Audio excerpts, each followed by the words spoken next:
Yes, they're underway. Okay, good. Now, the first section of this, or the first level of this game is actually quite intensive in terms of movement tech. First of all, it's we have a bunny sequence where we're trying to stun the bunnies with star bits. It's quite inconsistent, so there's a lot of resets that happen in this bunny section.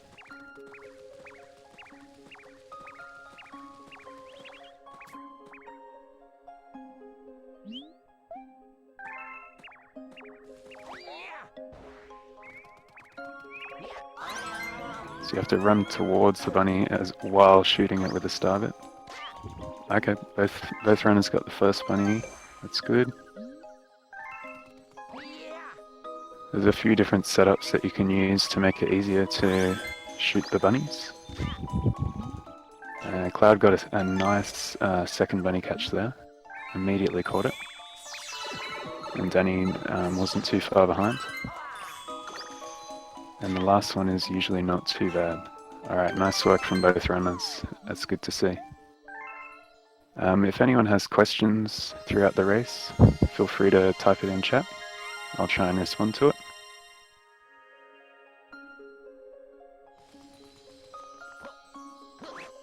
So now we have a bit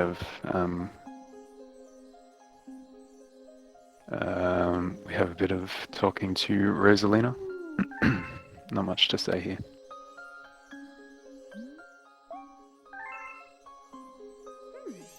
Looks like everything's going well with the stream.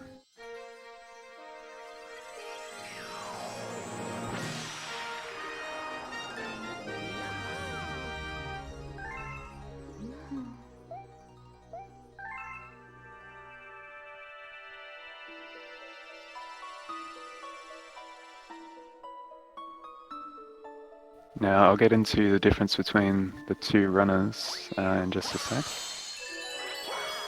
But now we have both players skipping a Luma text box by long jumping towards the crystal.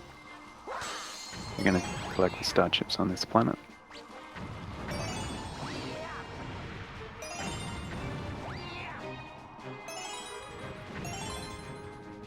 Now this is actually a semi-final for the Galaxy 2019 Any% tournament, the semi-final.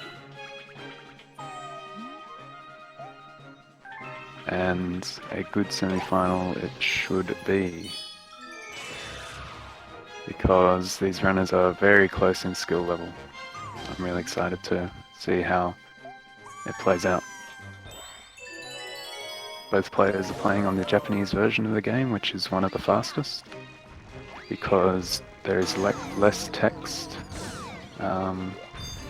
that appears, and it also scrolls faster. You can't instantly fill a text box. You have to hold the A button to make it scroll through faster. And because there's less of it for the Japanese version, then it goes away faster. So we're just hitting the flip switches here and avoiding talking to this Luma, which is not trivial. Both players having quite a nice gateway to start.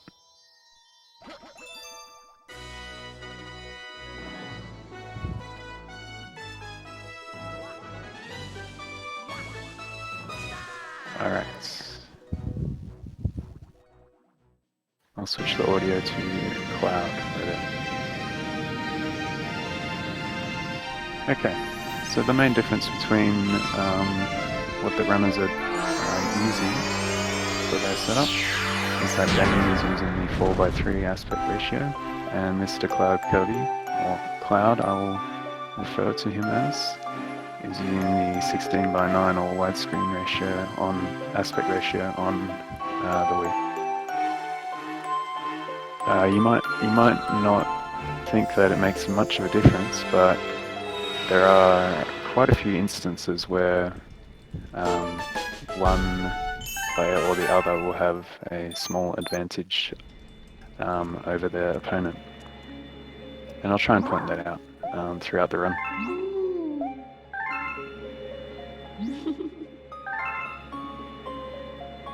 The reason why it's different is that objects, a lot of moving objects will only move when they are on the screen.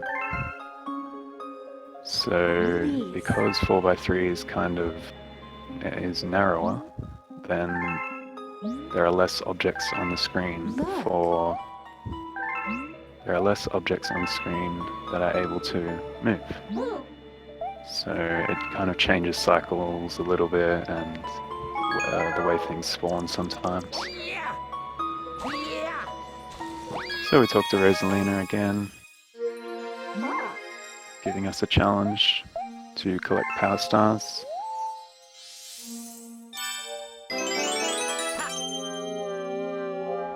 And we head into Terrace.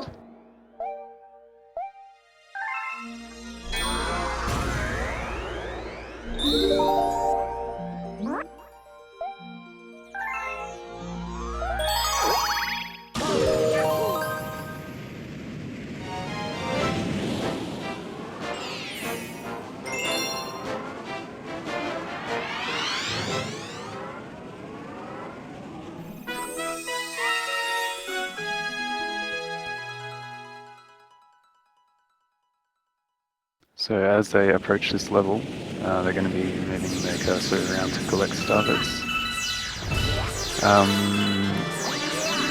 The runners will want to collect 1,000 of them in total throughout this run. And I'll explain why, or what the fastest way is shortly. So in this peanut planet, we're going to avoid the boulders while collecting star chips. It's quite difficult to not go in the sludge, which slows you down a bit. Using a triple jump to get to the next planet. There's going to be a lot of that in this run. Gravity exploits. And a backflip here to get to the next planet as well.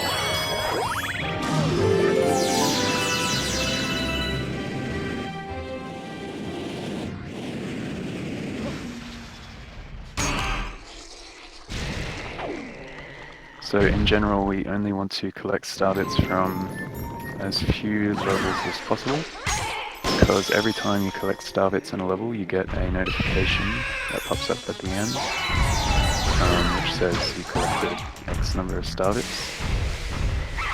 And if you don't collect any, then that notification won't pop up. So we want to be intentional about which levels we collect starbits in. And this is one of the levels that we do collect starbits.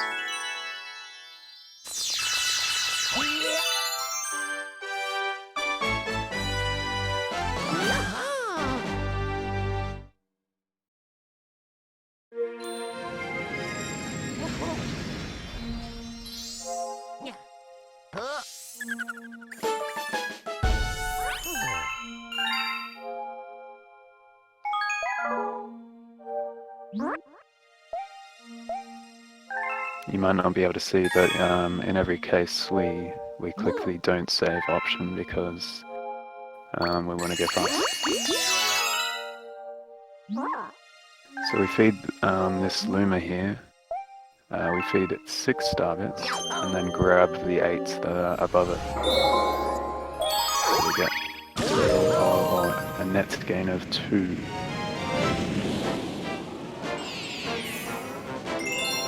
Depending on how risky you want to be, the starbits can be quite tight in this run.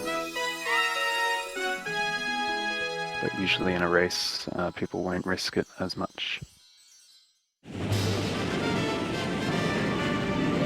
Okay, for day 2, there's a hungry Luma in this level, and need like 100 starters in order to unlock a launch star that it makes. Well, it makes a planet and gives us a launch star for us to go to it.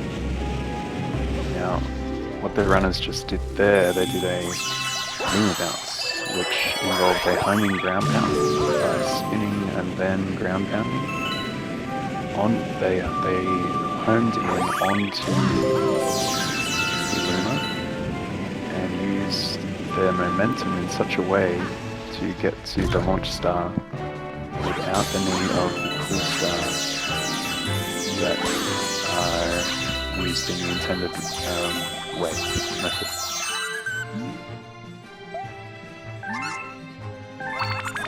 And there's a bunch of starbits on this planet, trying to collect them as fast as possible. And feed the hungry Luma.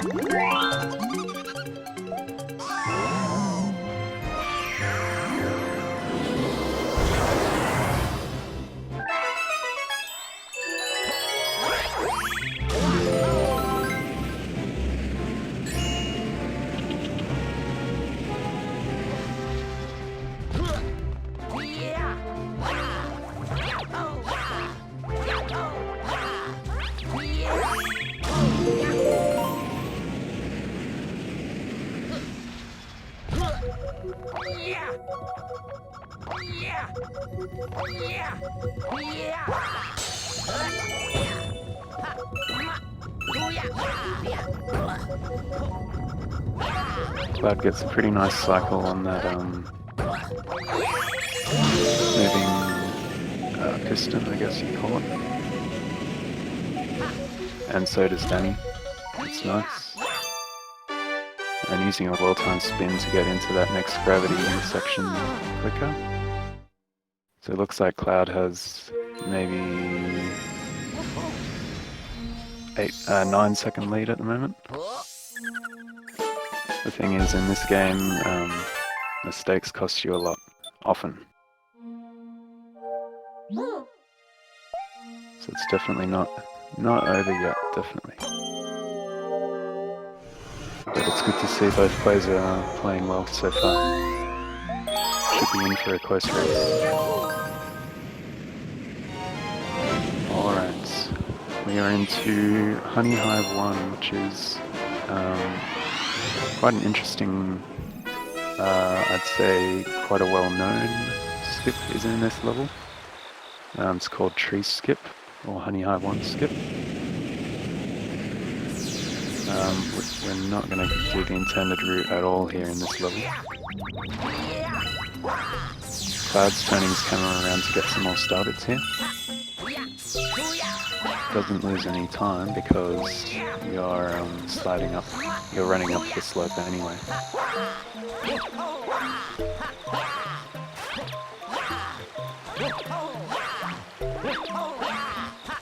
You'll see the runners jump away from the slope in such a way that their spin is refreshed. Sliding down the tree and using the momentum to get to the other tree here, which is the final tree in the level.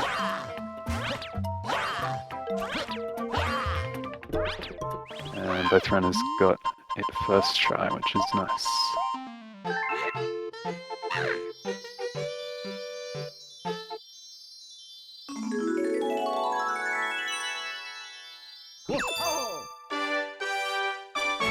This is one of the skips that it saves around a minute, so it's definitely worth going for if you're trying for a top time. But it's one of those skips where when you're starting to implement it, it kind of is a bit of a run killer, or at least in the early game. But then it's kind of expected that you would get this trick once you get to a high enough level. For those who don't know, Danny is in second place on the leaderboards with a 2:24.17 currently, and Mr.CloudKirby is in third place with a 2:24.09. 90. Only 2 seconds apart.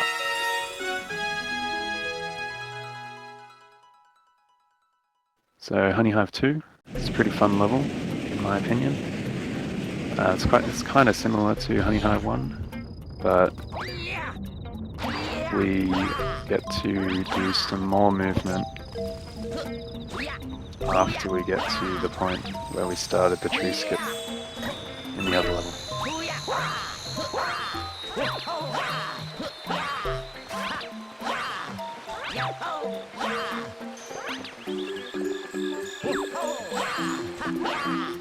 So the camera is a bit weird in that section, but you're able to backflip in a similar way to Honey Hive 1, backflip onto the tree. And we don't need to activate the windmill here, we just backflip, spin, wall jump, spin, and we're on.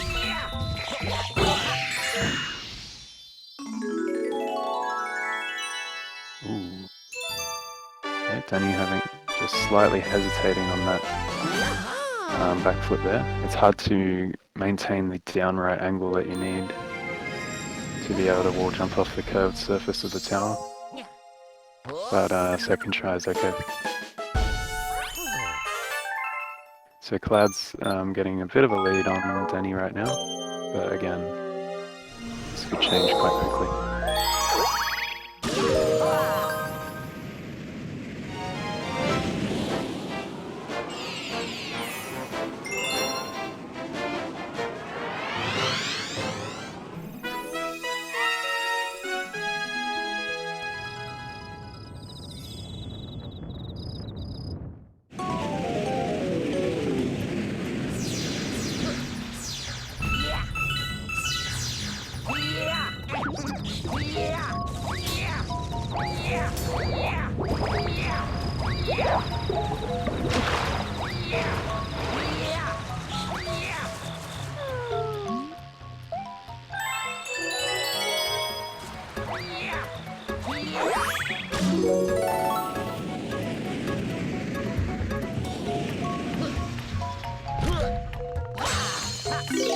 Alright, so in the boss fight for Honey Hive 3, we don't want to use the bee suit because it's slow.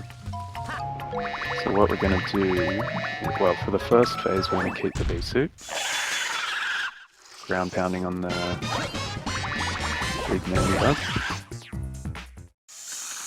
But for the second and third phases we're going to touch the water immediately and start a triple jump to get on top of the melee bug as it's flying around. Yep, and ground pound immediately. Now the last phase is quite tricky. We can set up a triple jump in a really specific position and homing ground pound and get like an instant ground pound final hit. So that was a really good boss fight from Cloud.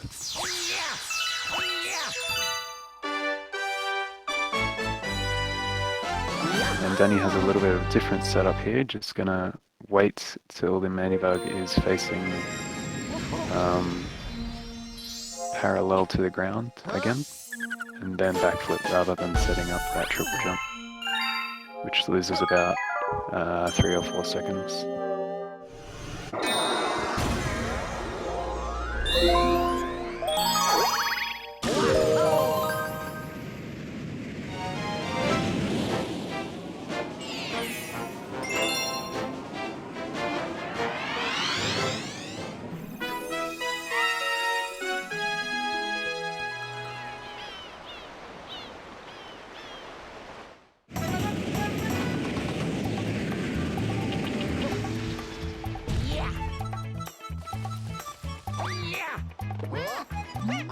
Alright, so now we have Loop-to-Loop where we get a tutorial to start, just in case we didn't know how to use the ray. It is possible to skip this tutorial, but it involves quite a strange setup. It only saves 4 seconds if done perfectly.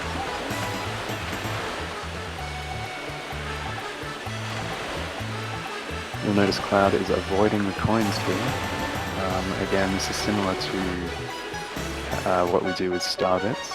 If you end a level without collecting any coins, then you'll avoid seeing that notification at the end of the level that tells you how many coins or star bits that you got. And so we want to avoid coins and star bits as much as we can. Now, Cloud is actually a world record holder for the loop-to-loop level. So you'll see Cloud is taking the turn very, very sharply. It's quite nerve-wracking to watch. Danny doesn't worry about not collecting coins here. He's just going to push through. So Danny loses maybe half a second. And Cloud finishes with a 56.5. I'm guessing Danny will get a little bit slower than that.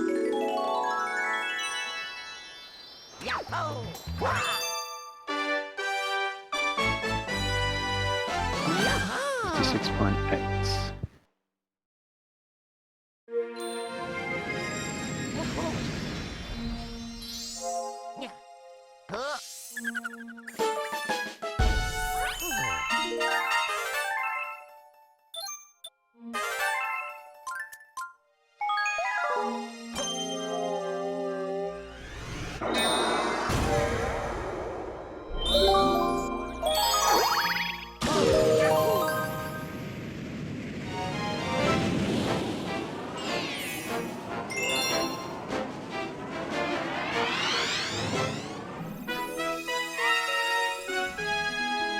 Alright, Flip Switch Galaxy.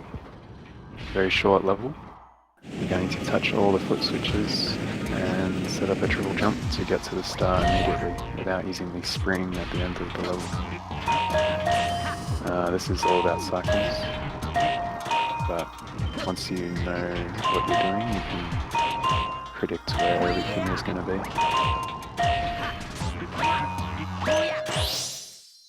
So you have to be careful to avoid the lasers at the end there while you're setting up the triple jump. Ooh, Danny,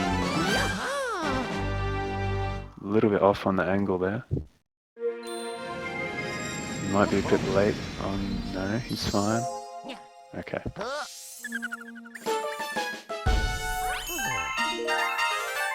Yeah, this is the thing with Galaxy. One small mistake can lead to a lot of other things going wrong because your cycles are off or an enemy's not in the right position or something like that. But Danny was able to adjust to that slight error in angle quite well. Okay, so this is the last level in the Terrace for now. Bowser Jr. 1 or Mega Leg. We've got a pretty big skip coming up. Cloud's going to set up a triple jump off the cage here to get all the way into the really big gravity field of Mega Leg. And then, yes, a long jump all the way over to the trigger for the cutscene. Otherwise you wouldn't be able to beat the level.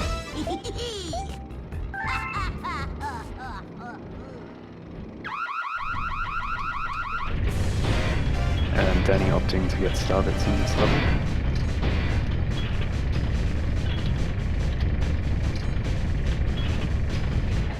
So starting this fight, we're gonna long jump all the way onto the leg. Those long jumps are quite tricky to do. You need quite a specific angle. Cloud did it fine. And we're gonna guide some bullet bills into the cage. For this second hit, we're gonna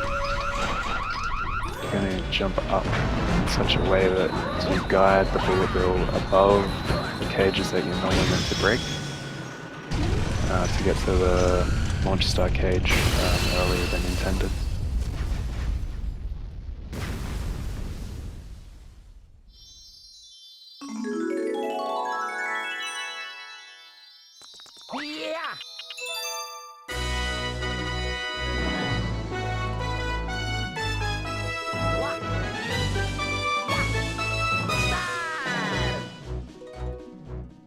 25:17 for Mr.CloudKirby.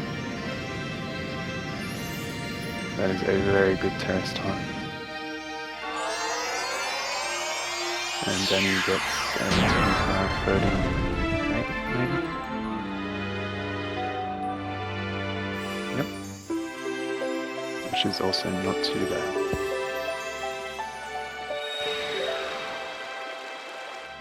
So we had a bit of cutscene which happens after every Grand Star. Just a reminder, if anyone has any questions in chat, please let me know, I'll try and answer them. We're heading to Space Junk 1, which is a pretty involved level.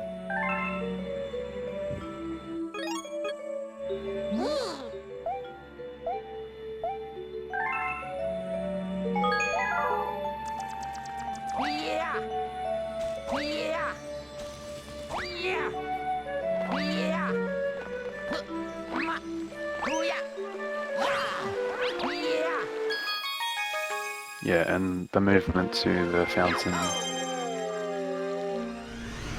involves using a triple jump instead of that warp pad.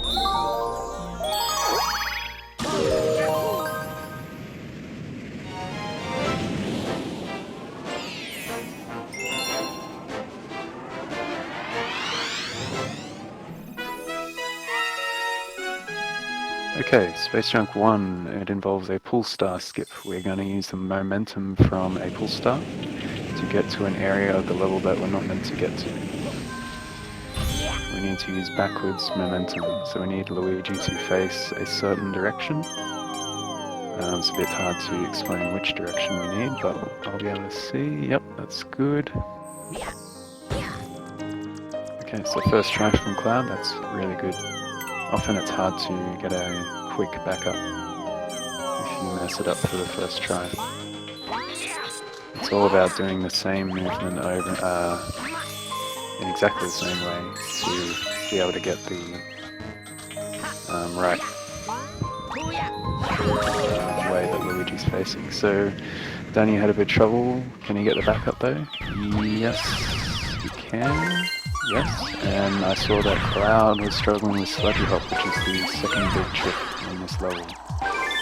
So let's see if Danny can make up some time, maybe make it even in this level. So it involves using the kind of tilt around the funnel to get a big boost, and Danny gets it. Okay, so overall, there wasn't really any time lost or gained between the runners here.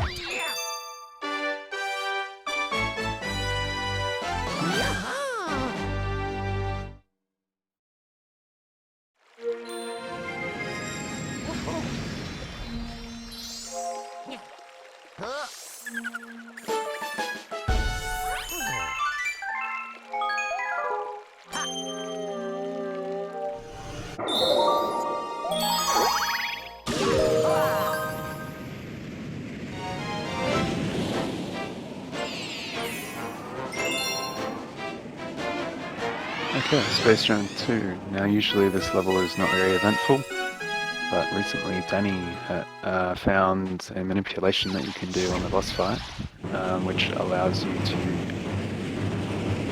get instant shell throws rather than fireballs from the boss. Usually you have to wait for one fireball from the second and third phase. But now there is a way to get a shell on the second and third phase first go. A quick explanation of how to do that is that you enter the level before you start the run on a completed file, and you cancel the attack. You cancel Camilla's attack while they are throwing the attack before the one you want it to do. So in the second phase, you cancel Camilla's attack by hitting it with a shell when it's throwing a fireball, because you know that the next one will be a shell. And that way, the next time you come into the level, you will get a shell the very first time. And similarly,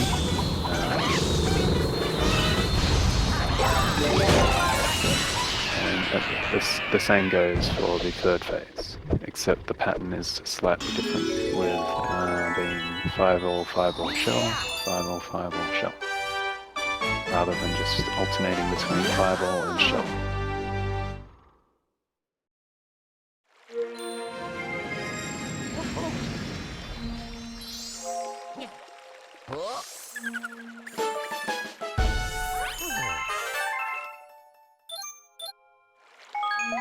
And both runners getting a nice fight. It can be difficult to time the shake to kind of warp in the shell, but sometimes you can shake too early, which means that it'll kind of spin around you without coming straight towards you immediately.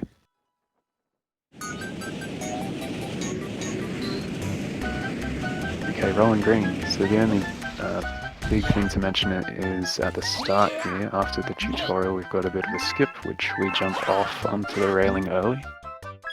It's a little bit kind of a blind jump, but obviously we have some sort of setup to help us. So Cloud's going to come to the right here and jump off onto the railing. I don't know how much it saves, but it saves a decent amount of time. And the way to do this level fast is to not jump or hit into any enemies to maintain top rolling speed. Let's see if Danny gets the rail skip.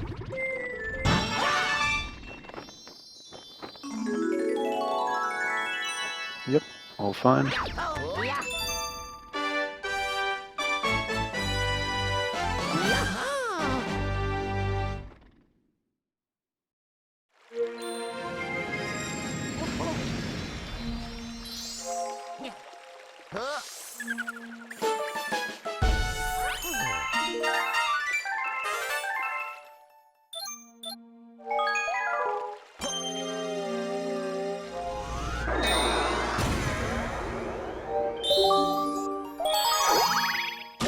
So you might have seen Danny kind of entered that final hole from the right hand side, and that allowed Danny to turn around a little bit and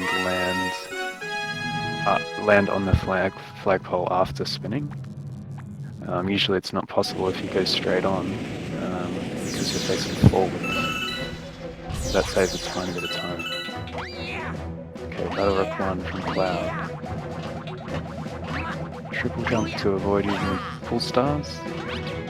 And Cloud got this set up a little bit wrong there. Ooh, that looked like it should have worked, but... Okay, third try. So Danny might be able to save some time here. This level's a bit of an auto-scroller, so it's all about collecting stars. So let's see if Danny can get the triple jump. Yes, okay. So Danny saves a good amount of time there. Maybe 8 seconds.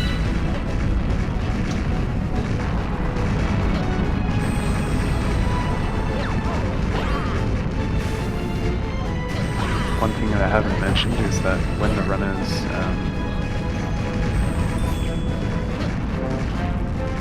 land on a planet after being launched by a launch star somewhere, they can do what's called a camera cancel. So they go into first person mode immediately and then they exit it, also by pressing up and then down on the D-pad. And it doesn't save much time. But because there are so many launch stars in this game, it really adds up. So Cloud's setting up a triple jump to get to the final planet a little bit quicker, the final saucer. And now he has to guide the bullet bill.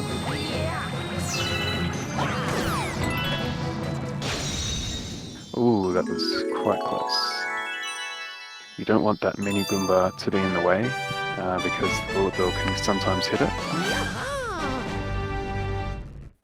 And then you have to go all the way back to guide another bullet bill to the cage.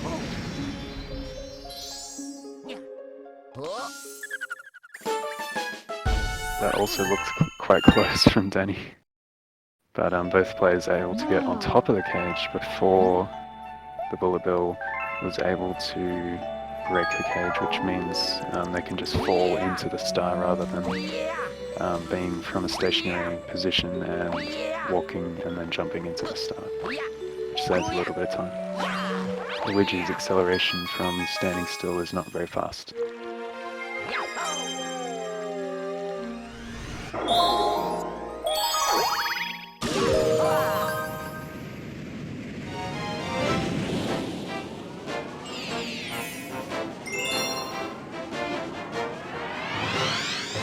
So the game takes us back to the original point where Resonator is quite a few times in the run.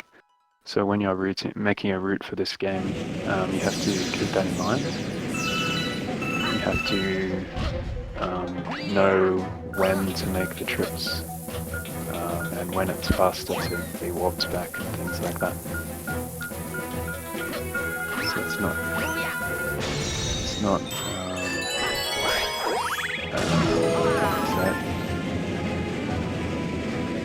not that easy, I guess I'm trying to say. Now, actually, both players got a frame perfect jump on the start of that level. That was interesting. So yeah, it's frame perfect. There's only any frame you land if you press jump, and you can jump immediately and avoid that kind of arms in the air, welcome to the galaxy cutscene that Luigi does. Now, Cloud kind of looked up there at the launch star just for fun, right? No. Cloud launch stars take a little while to activate once they appear on screen.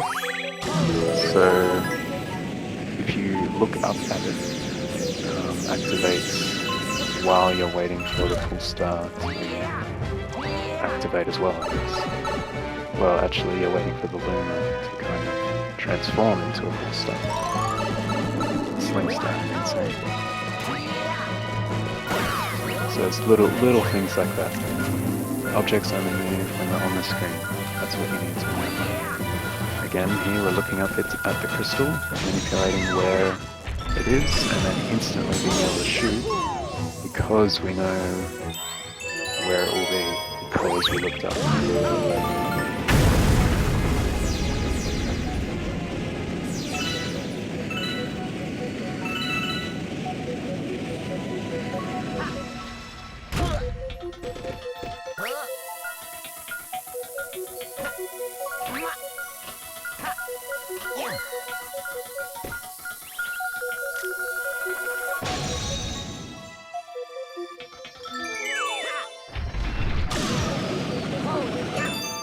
Now the cycle for this final planet, Cloud had to manipulate as well. It's a little bit different with 4:3 aspect ratio. You can come back here. Well, I guess you could do it for either. Oh, that is not good. Okay, so Danny got hit by the electricity, and the bomb... Oh, okay. The bomb exploded, which means the cycle for the final cannon shot is probably going to be a little bit off as well, which is going to lose more time. Yeah, so he's going to have to wait. Okay. So that's probably 10-second time loss, something like that.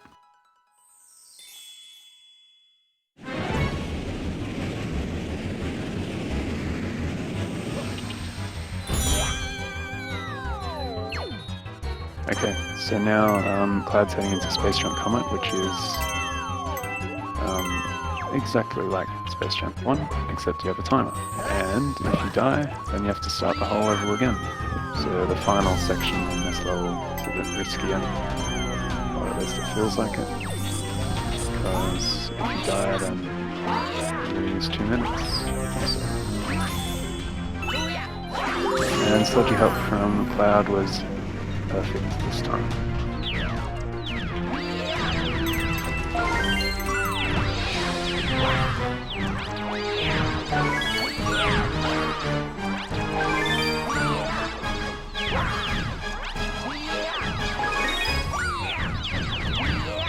Danny not getting first try again.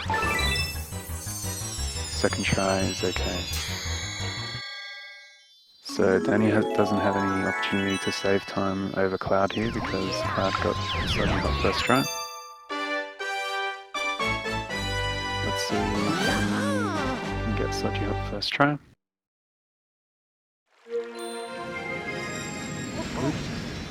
So again, that trick is all about manipulating where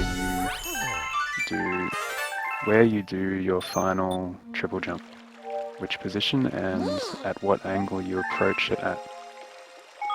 It's not just as simple as holding upright for the entire time that you set up the triple. You have to release or hold neutral for some of it and adjust your angle slightly. So it's quite a tricky strat.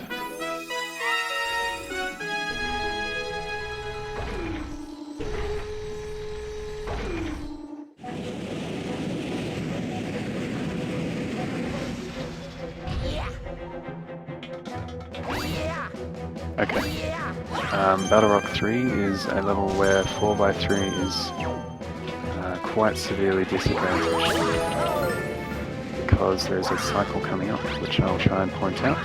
That is not possible to get when you're playing in 4x3 aspect ratio.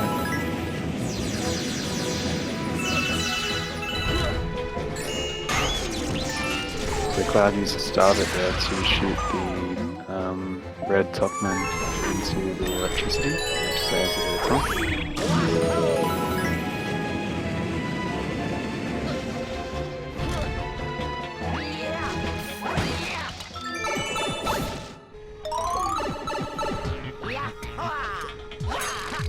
Okay, coming up is the cycle which Cloud is going to be able to make because he's on widescreen.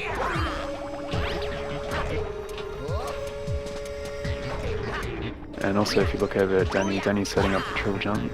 Cloud did it as well, but I wasn't able to point it out. Which speeds up your approach to the launch star there. And Cloud setting up the triple jump to the sling star. So Danny just spun at the red top in there as well, which is a little bit slow, but more consistent. Now Cloud's going to be shooting one of the red topmans with star bits and then spinning at the other one, so they both get rid of their respective electricity fields at the same time and unlocks the door. So Danny has to wait for this cycle, so this is about 4 seconds.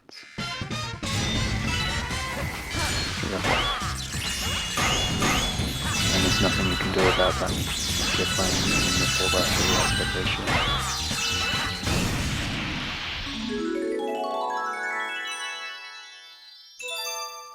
So pretty good topman fight from Cloud.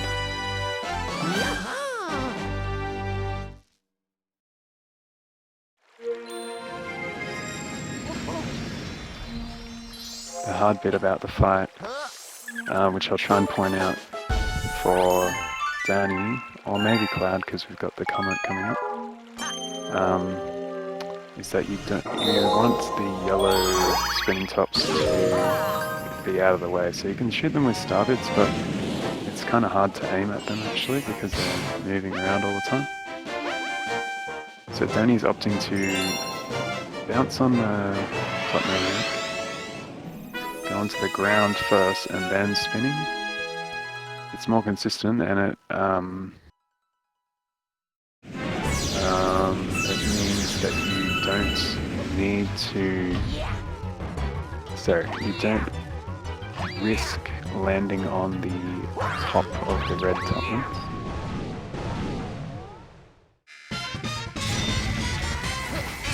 But you'll see as what Cloud does is not land on the ground after spinning at the top maniac, which is faster. But again, riskier.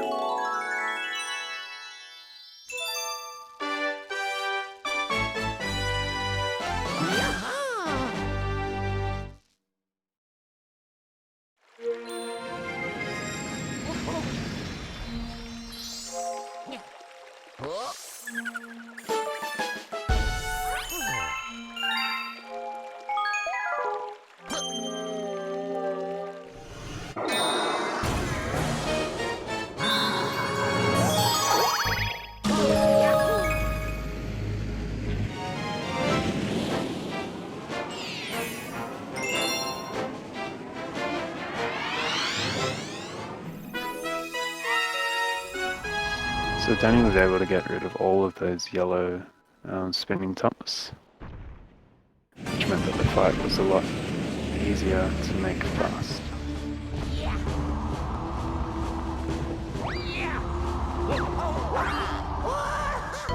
Okay, I think Cloud actually missed that death warp. The angle looked a little bit off. Okay, no, my mistake. So the way Cloud did that was backflip in a certain direction. Okay. So gravity was a little bit messed up there for Cloud. Not intended, that backwards thing. Okay, there's a lot going on here, I'll try and explain it. Cloud's doing well. So with this death warp, we want to die in a certain way that the checkpoint for the later section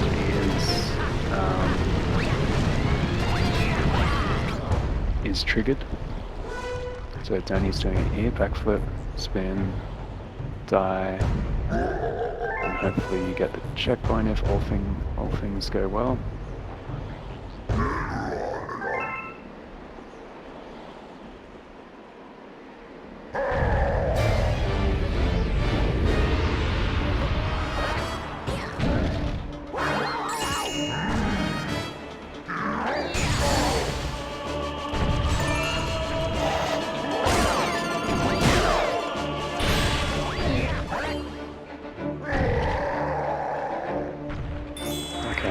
For this fight, Cloud's going to be kind of pretty sure long jump into the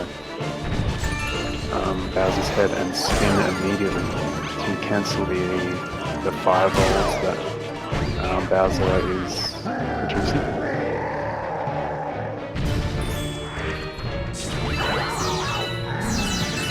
It looks kind of weird.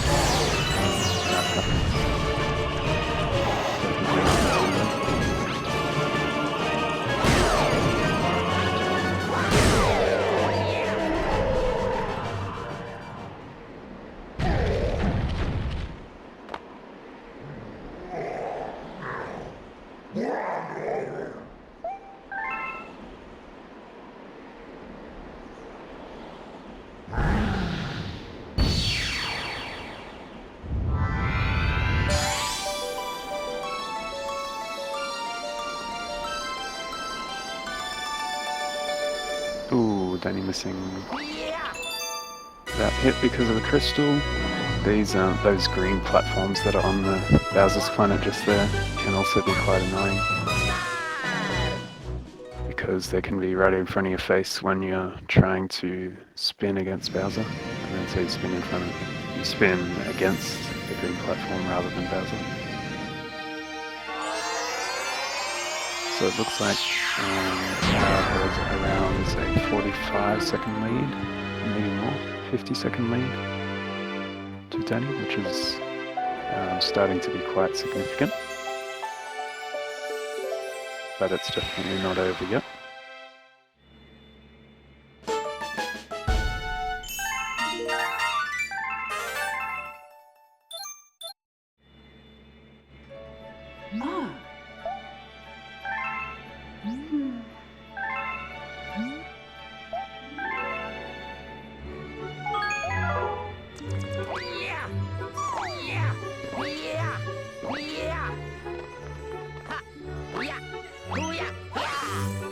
Okay, time to head to kitchen.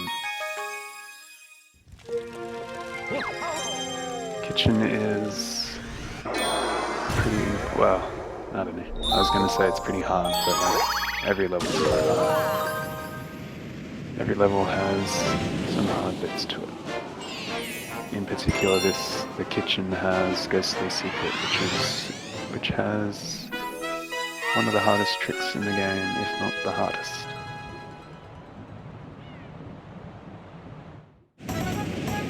But first we're going to Beach Bowl, and we're going to skip most of the first level, because we know how to backflip and we know how to triple jump.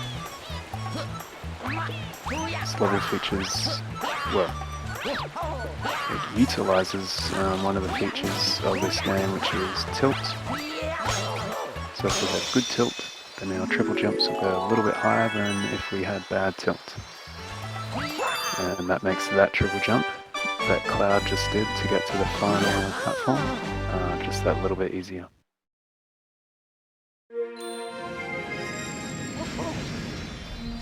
When you're running this game with Mario, that triple jump is quite annoying.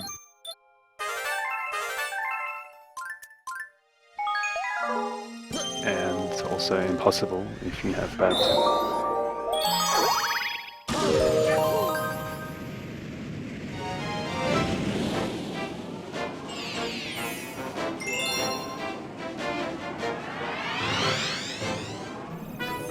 It's quite hard to nail that downright angle for that triple jump. Sorry, for that backflip after you land on the tree. Yep, the tree. But both players getting the triple jump first try, let's not.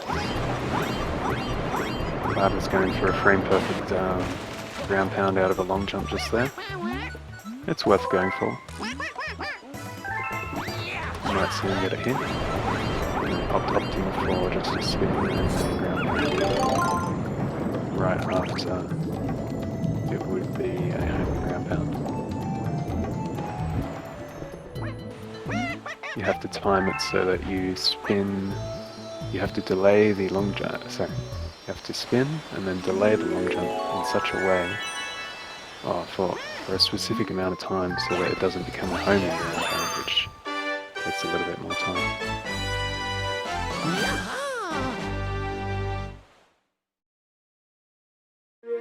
I think Danny has a setup here that he's going for a surface swim. We'll talk more about that later. So that's a little bit faster in this level, but it's a lot faster in some other levels. Danny opting for a single jump out to the water there.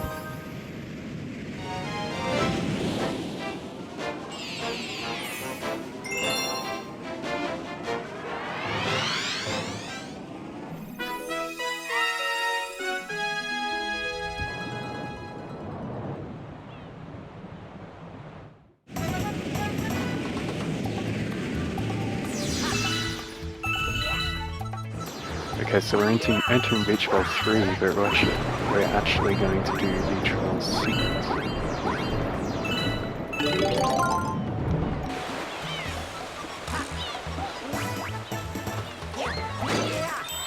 Oh, that was close.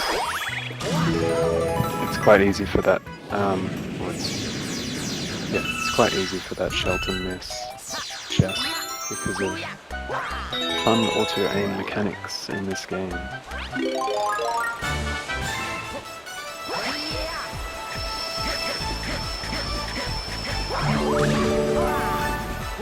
we're going to use this ice flower to jump up these waterfalls. And we're not going to use the catapack because it's slow.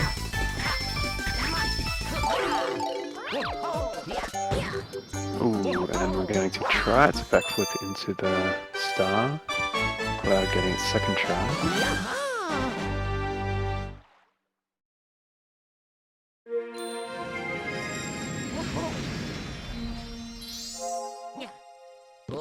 Yeah, with that shell shot that Danny just did and the one I talked about, the same one that I thought was close a bit earlier. We want to do the shell shot as early as possible because the launch star takes a little while to activate.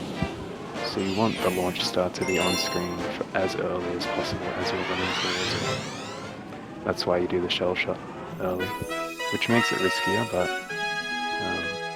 as long as you line it up, it's not too bad.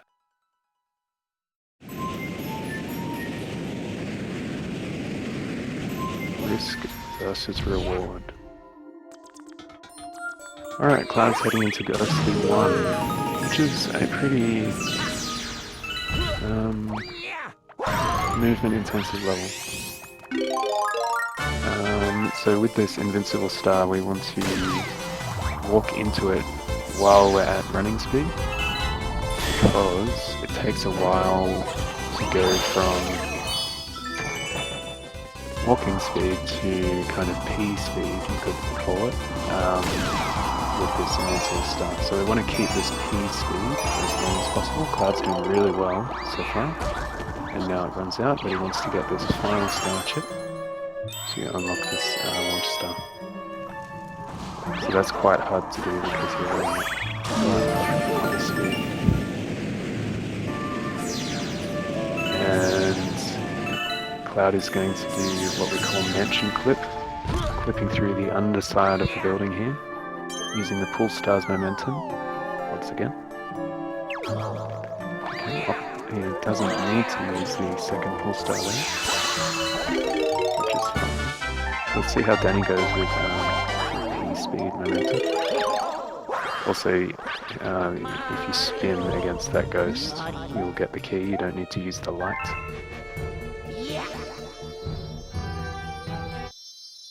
Okay, so Danny hit the railing there, which loses quite a bit of time. It's not easy to maintain that speed.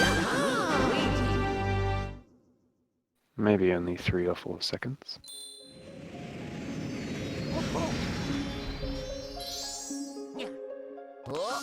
So the reason Danny did not get started in this level is because he knows that he has enough to get 400 for the next level, which is Sweet Sweet, which Cloud's about to go to right now.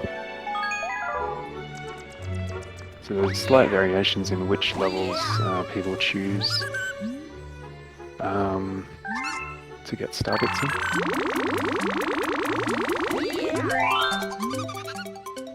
So as you feed the Hungry Luma, right before you finish, you can long jump away from the trigger area.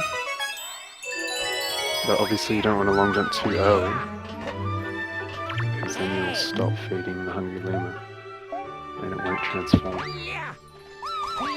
Because we need to talk to Luigi, because we just saved him, because that makes sense. And Luigi will find us a star and good egg, which is a really fast star. So we need to talk to him.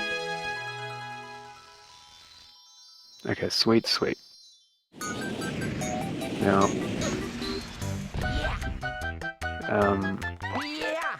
you can tell that a runner has got good controls if they do Sweet Sweet fast, because they are able to adjust their angle of their long jump while maintaining their long jump for a long period. So this level, you want to be long jumping and not spinning at all, because spinning slows you down, slows your horizontal momentum quite quickly. Oh no! Okay, so Cloud was trying not to spin, and he wasn't ready for that. I thought he was going to make it onto that platform, but it was just low enough to bonk and die immediately, because once you bonk, you can't spin, you can't save yourself. So that's quite unfortunate from Cloud. Another thing that Cloud did there was get a 1-up, which you want to avoid because you get that text box. Loses about a second. Danny is actually the best out of everyone at Sweet Sweet. You do get slightly better cycles in 4x3.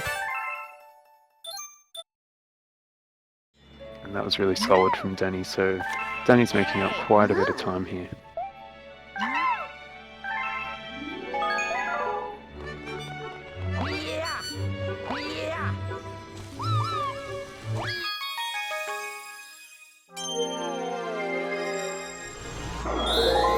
So just a reminder to anyone who's just joined us, we've got the semi-finals happening right now between Danny and Cloud. If anyone has any questions about what's going on, let me know. But this should be a really close race because the PDs between the two runners are only 2 seconds apart, which is really exciting. It's been quite back and forth throughout, but in general Cloud has been leading by at least 20 seconds so far.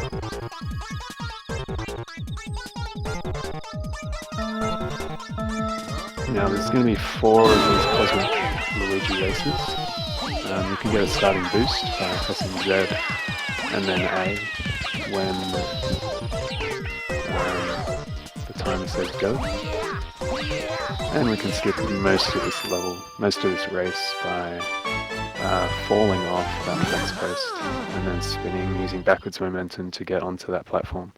So it's important which direction we face as we fall off.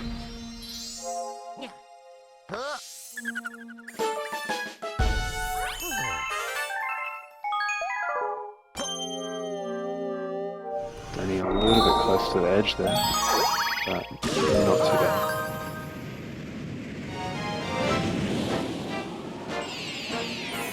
So now we go into the level,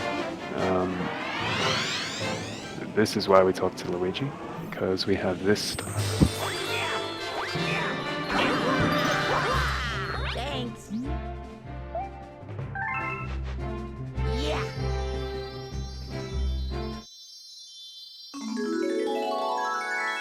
And for our efforts we get a star. For our 2 long jumps, a spin, a wall jump, and another spin, we get a star. Notice that we are able to skip the cutscenes because we've already entered Good Egg 1. We'll be using that quite a bit throughout the run. Actually, I think we'll be using it next level in Beach Bowl 3, because we've already entered Beach Bowl 3 before to get the secret star.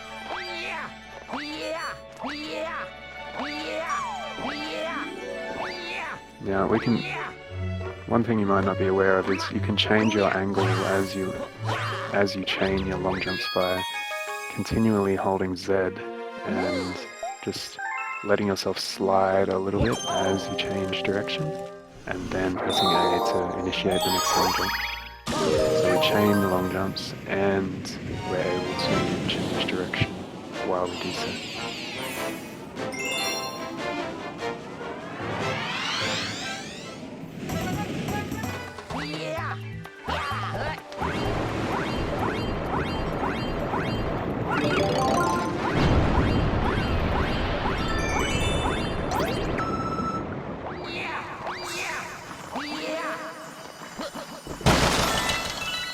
So it's faster to jump on top of those 3 boxes and then spinning at them all at once.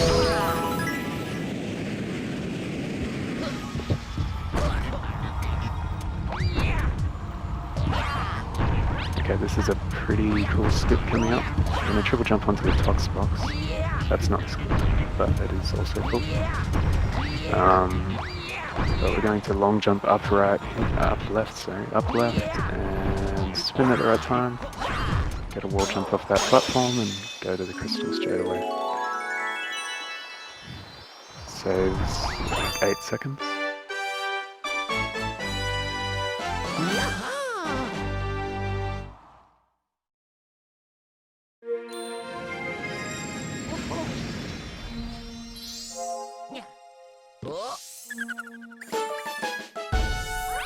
Okay, I looked a little bit faster from Danny actually. Playing a little bit riskier. Okay, and then Star Grab was a little bit slow, I guess. Yeah.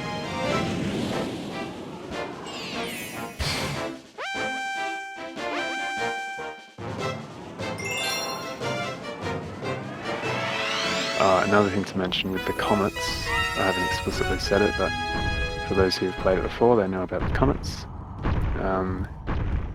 There are certain cycles that the comets go through. They're quite complicated to understand, but when you're making a route for this game, you need to be aware of where the comets are. And when they're small, and what the prerequisites for them are and all that. So Cloud bonked there on that platform, but all fine with the skip, so that's okay.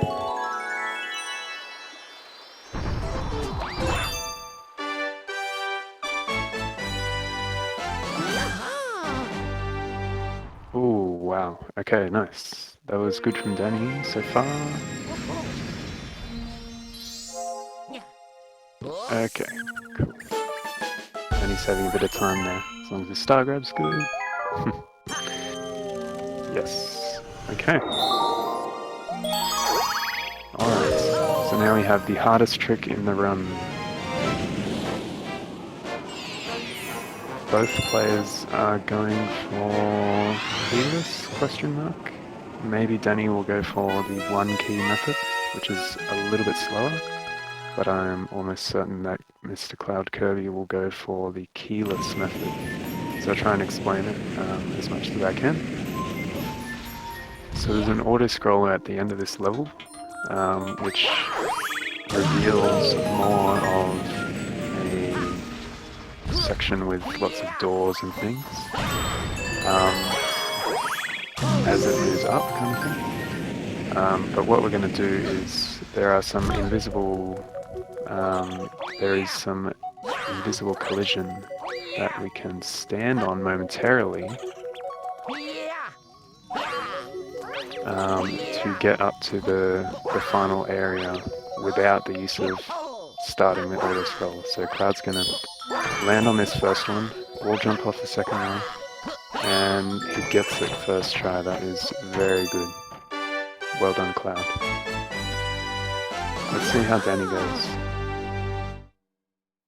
Let's see which method he's opting for. Going for full keyless.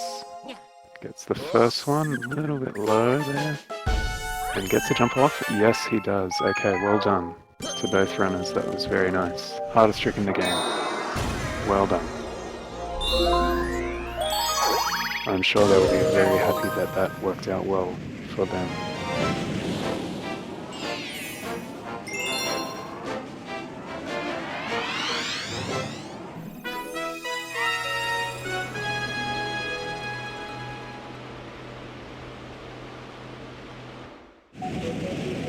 That's pretty exciting. Good to see. You can lose a lot of time from that level. Lots of things can go wrong. Because I forgot to mention those platforms that they're trying to land on are very, very thin, and you can't stay stationary on them. You have to keep moving, otherwise you'll fall off immediately. Alright, Cloud misses the first star chip, losing a couple of seconds to go back.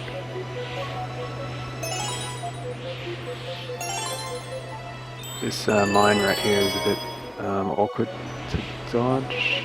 Just going to play it safe. Danny a little bit slow on the first star chip as well.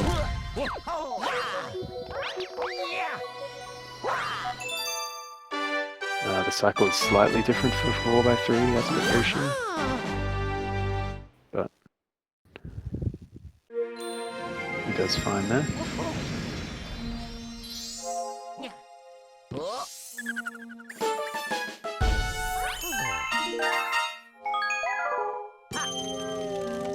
Oh, and I will say, it's hard to talk about what's happening when you've seen it so many times before, but that last skip that they did, backflipping directly backwards onto the kind of rounded spikes, and then long jumping straight to the star, that's one of the biggest skips in the game. But it's so quick, and I've seen it so many times, that it's just... it's one of those things, hey.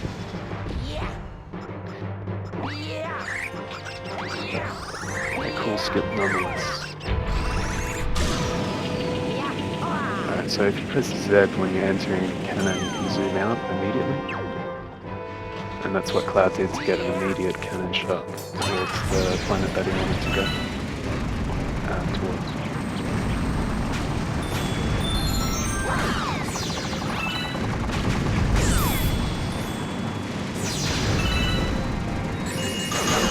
And Cloud's going to long jump off this main platform quite early and then triple jump, not using the sling star because that's a little bit slower.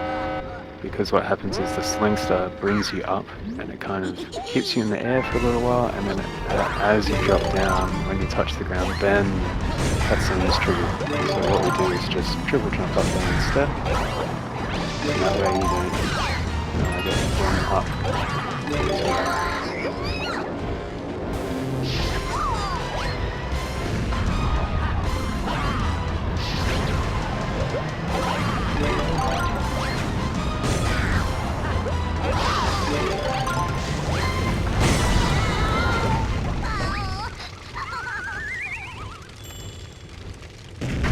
Looks like a pretty good fight from Cloud, and Danny is also had a good fight.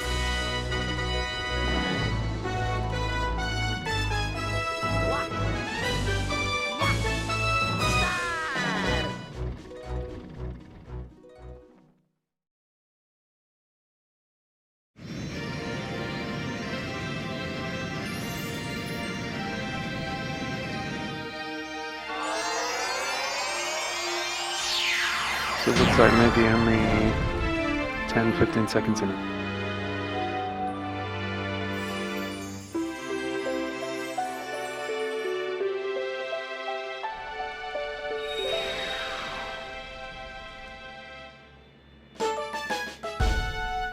Roughly 10 seconds. And that is roughly the halfway mark as well.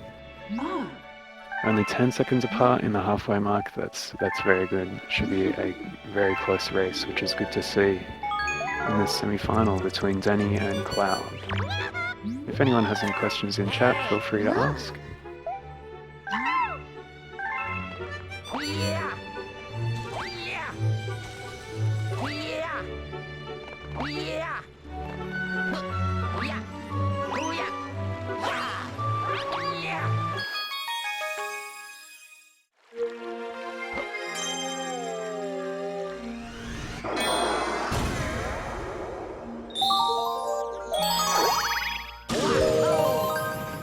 Danny a little bit hesitant on the long jump into the mountain just there, but it's probably better than bonking.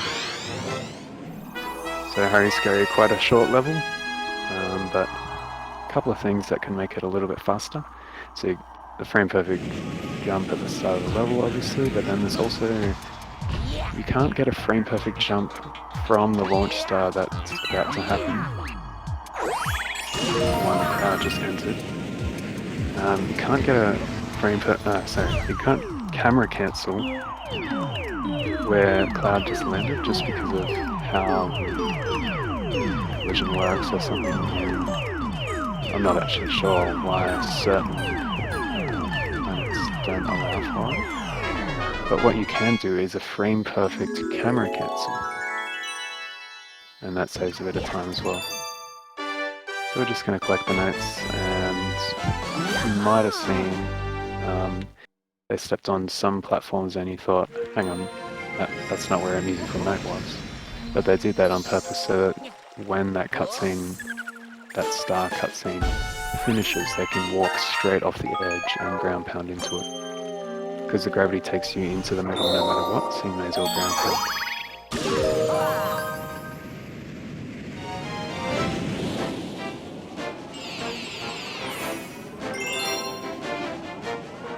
Okay, this is another instance where we've already entered the level before, so we can skip the opening cutscenes. We're gonna save Luigi again. This one is another star. This time it's a green star, which doesn't really affect us in this run. It doesn't affect us which colour stars are.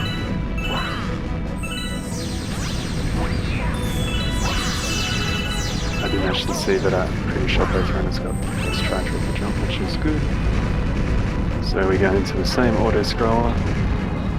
Good opportunity to get lots of star points.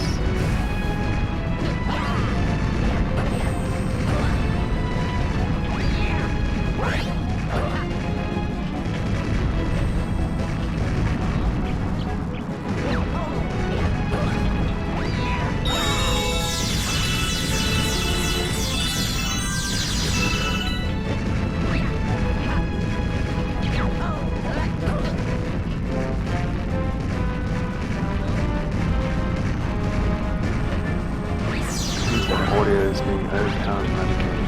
Ah, okay. Thanks for letting us know. I'm not sure if there's a way I can adjust that. I hope you're still able to hear what I'm saying. So, after triple jumping onto the final saucer, you can manipulate the bullet bills again by going like around the back of it, kind of thing. As you can see with Danny just there.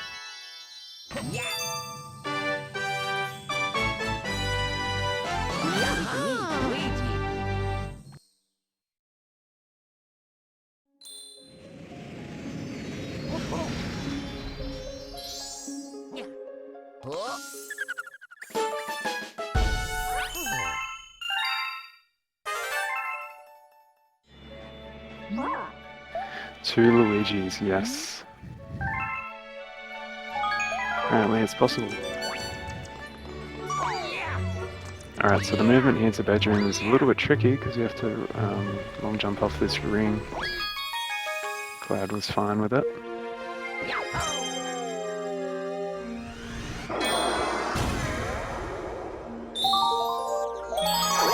And so was Henny. That was nice. I mean, you can spin after every long jump, but it becomes quite slow after that. Okay, heading into Gusty Garden. Everyone's favourite galaxy, right? Or at least everyone's favourite music from the galaxy.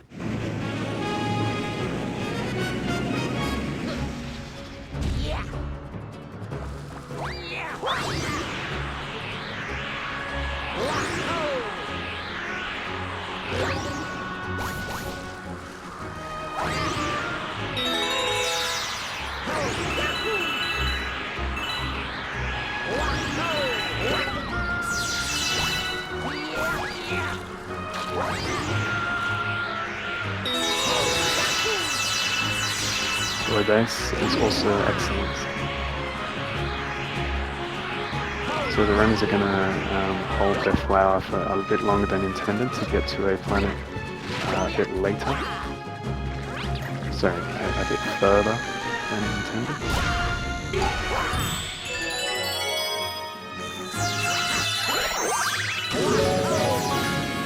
And then triple jumping to the next planet. You'll find there's a lot of that kind of thing in Gusty Garden.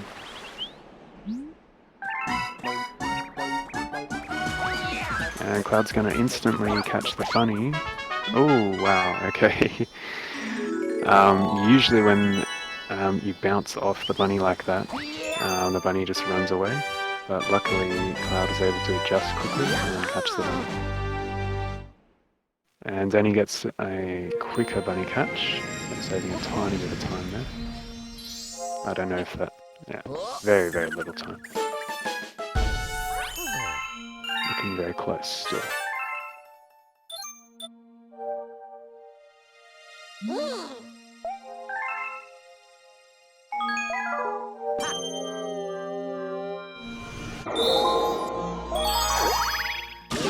Gusty Garden 2 can be quite annoying, just because of the moles section.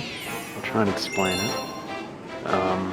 It's another instance where 4x3 and widescreen are slightly different, but you want to know where the moles are by keeping them on screen at certain points and taking them off screen at other points. It's not random where the moles will be, so you know where they are as long as you manipulate the camera in a certain way. Sometimes you'll get an unfavourable camera angle and you'll have to adjust, but you might adjust the wrong way. So hopefully the runners will be able to adjust to whatever pattern they're given.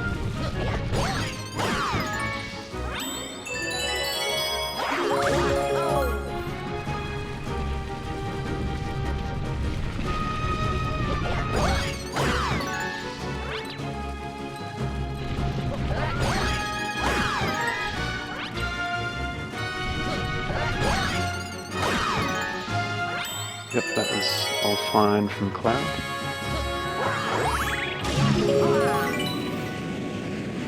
Oh, that was so close from Danny. Can he adjust? Third one is fine. Okay, well done. Yeah, that can be...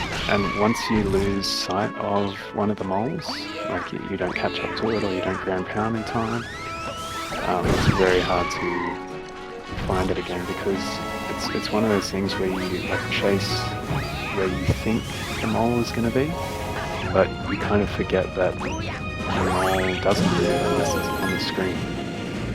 So you find yourself going in circles quite a bit. Plus the moles move kind of quickly, so and long jumping doesn't really help because of the curvature of it.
And the only thing really to say about that fight, I mean both runners did it fine, but you can ground pound twice to avoid the kind of final angry phase of Major Barrows.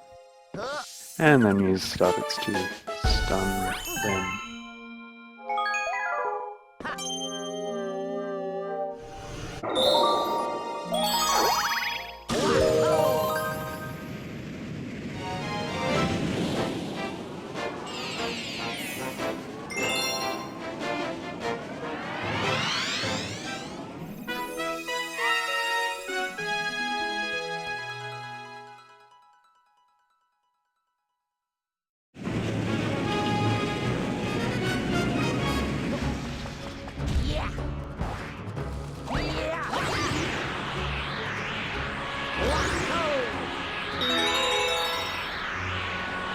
Alright, so in this level we're collecting the question mark circle things to unlock the invincibility star. And we're letting go of the flower at just the right time when we're facing just the right angle so that we get onto that top roof on it, rather than on the bottom one and having to use the vine. And the vine growth is actually random in this game. Doesn't really make a big difference. It's just something to note.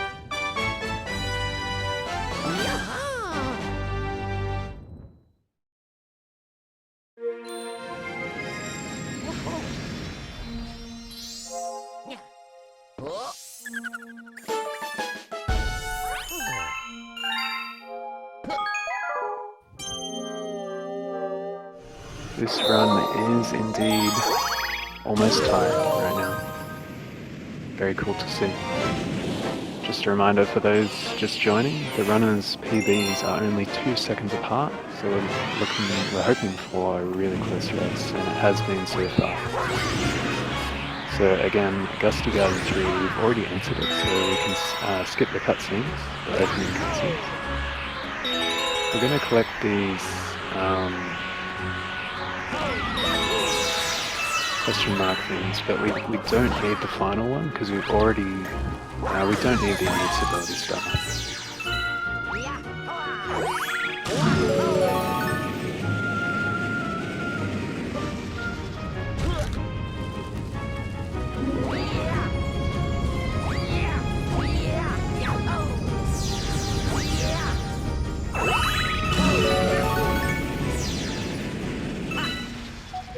Alright, so we don't need to use these poles here, we can just long jump towards the next one and get get carried into its field.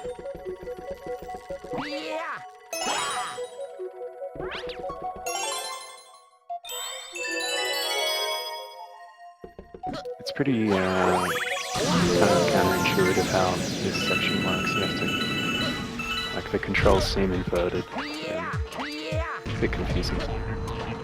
Anyway, so we've got some gravity skips here. Change the gravity here, and then we're going to long jump off to the right. This is a Luigi only skip. And time our long jump and spin.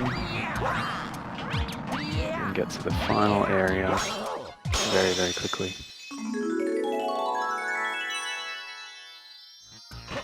All fine from both runners.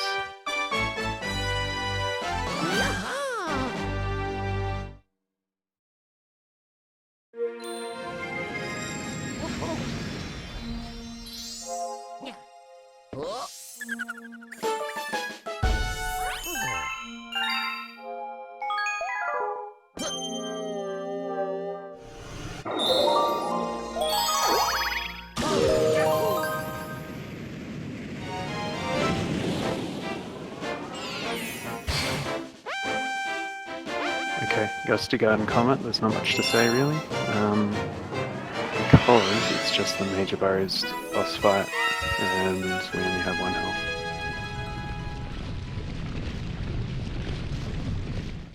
I mean, if the runners don't play it safe, then they could lose 30 seconds or more.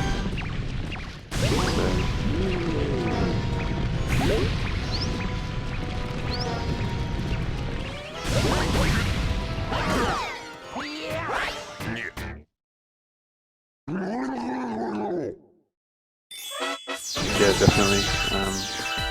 Galaxy's one of those games where something bad can happen and it can lead to a lot of other things happening. So Cloud opts for a different strategy here to make Major Burrows come up out of the ground a bit faster. By jumping over Major Burrows, you're able to make it come up a little bit faster, and then you can ground pound immediately. The thing with widescreen in this fight is there are more potential places for Major Burrows to come up out of the ground from. So often you'll get worse RNG when you're in widescreen. When you're playing in 4x3 there are less, obviously, and that means that you'll often be a bit faster than widescreen.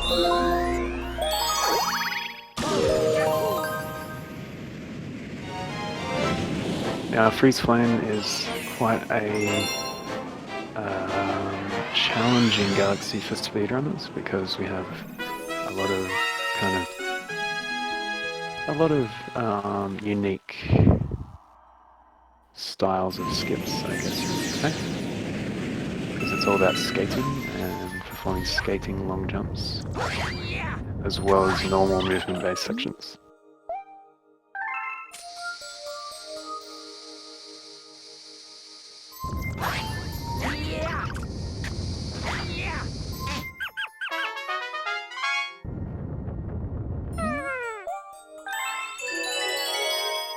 So skating long jumps are the fastest form of, well, the fastest form of normal vertical movement. Sorry, horizontal movement. Okay, so I'll try and explain everything that's going on. We're trying to get up to the top of this mountain here. Not the very top, because that's for the secret. But we're setting up a triple jump here, Cloud is, spinning onto the item box, spinning before bonking onto the sling star, and then backflipping up the ice platform that you make with ice flower, and then triple jumping onto the top of the Barrenburg planet, and side flipping and spinning, and then spinning again to finish the first phase. Already onto the third phase.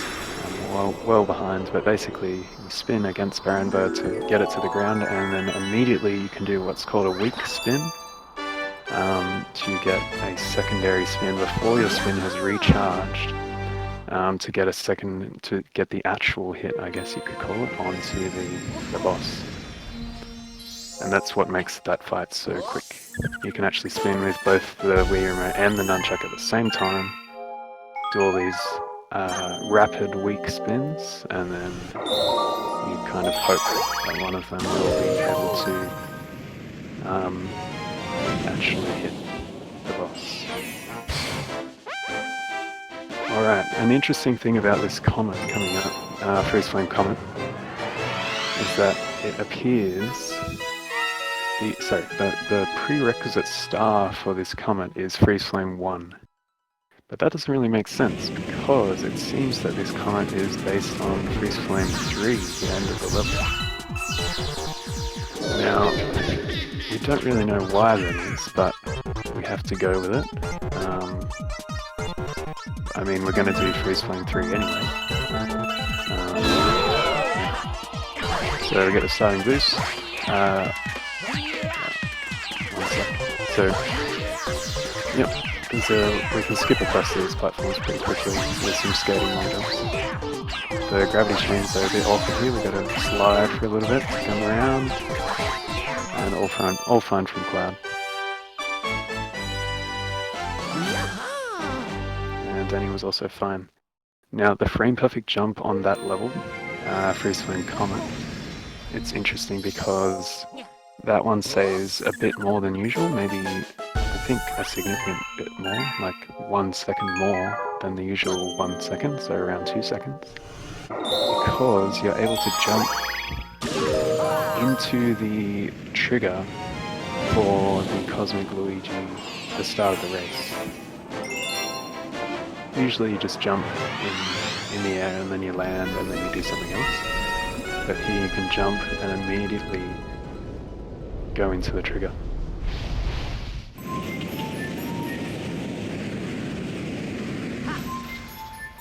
Okay, Freeze Flame 2, a bit of skating here. Now you might be wondering, how are they like stopping after they break the crystal? So what you do is you shake and then you hold neutral. And that allows you to stop, and then you can continue if you hold a direction after that. And they're going to immediately long jump into the launch star, which is quite hard to do, especially based on your camera angle. Obviously you don't need the pull starts there, so skating long jumps are very powerful. I think both players are going for the lava boost strat here. I don't do it myself, so I don't know it fully, but you need to get a certain amount of speed from this angular piece of fireball and keep the horizontal speed. Looks like Cloud got it, and the platform is good. Yep. Looks like Danny didn't go for it. Oh, that's not good. Danny's... Oh, okay. Danny's in trouble here. 1 health, that's not good.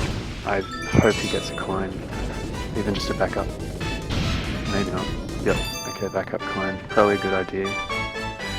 Okay, so Danny losing quite a bit of time there over Cloud, who did it quite well.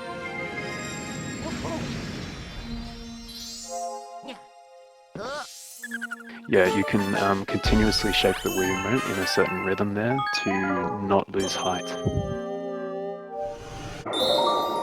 So you can immediately go into the star when it finally spawns.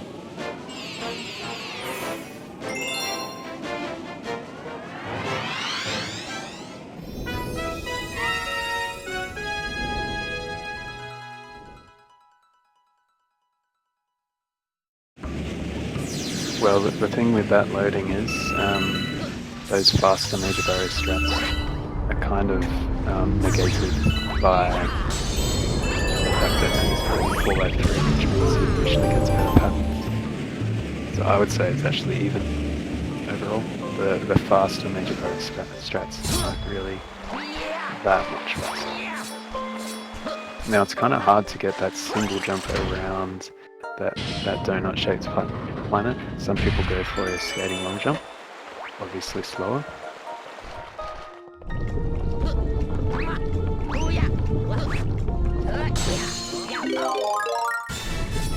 So Cloud's going to backflip into Fireflower there, and then long jump all the way around that one that he didn't long jump before, because it's actually slower.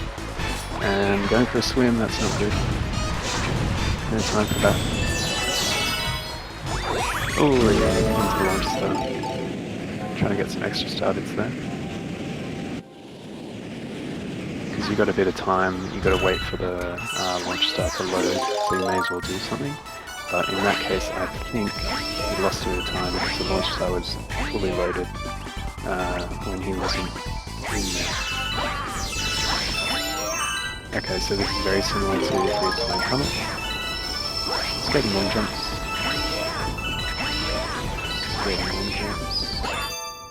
Right into the star.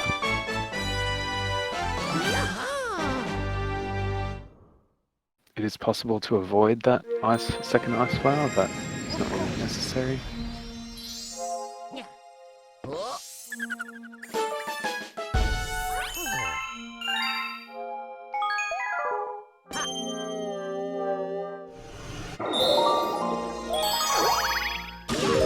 Okay, we are coming to one of my personal favourite levels, the Freeze Flame Secret. I know a lot of other people like this level. We're going to enter Freeze Flame 1 again and skip the cutscenes. We get to it's a very movement-based level, and you'll see why in a second. So, a very similar start, same as Freeze Flame 1. Nothing much to say.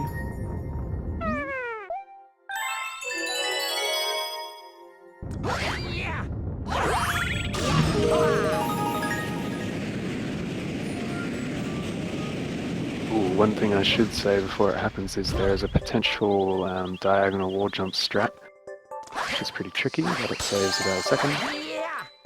We'll see if they go for it. I think Cloud is going for it. You have to long jump at a certain way and wall jump at a certain way. Okay, wasn't a sharp enough angle there. And again, not a sharp enough angle. So this is losing quite a bit of time now. Danny's going for a safer slope run strat, and Cloud gets a third try. So you'll see, whoa, this is very, very close. Look how close they are. Almost 6.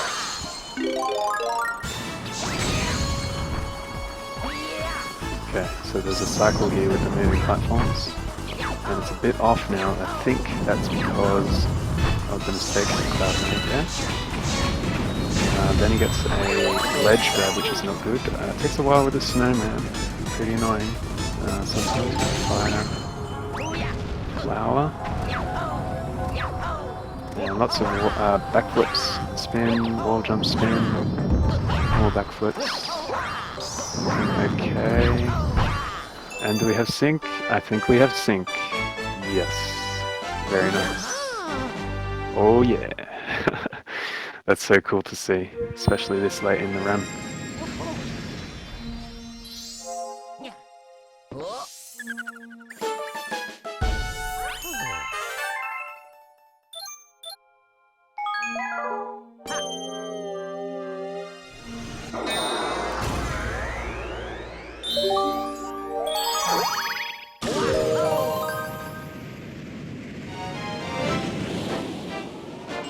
Okay.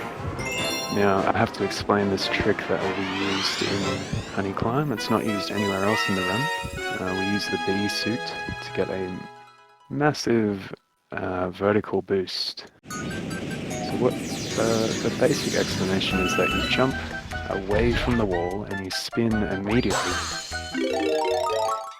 And for some reason that allows you to get a really large vertical speed boost.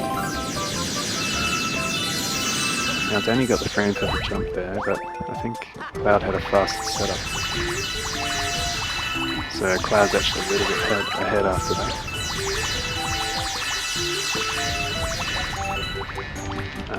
Yeah, it's important to set up your position correctly, so you face it directly up, and spinning at that time. Now Cloud's going to be jumping off the Mandy Bug here for an even higher boost than usual, but he misses it. It looks like Danny got it. Danny got a nice boost off that. Is he going to make it? Oh, I didn't actually see that. Cloud died. That's not good. Can Danny finish it off? Yes, he can. Okay, that's a big boost for Danny. Oh, is Cloud going to make it to there? Okay, only just. Looks like he's going to play it safe. Yep. Ooh, okay.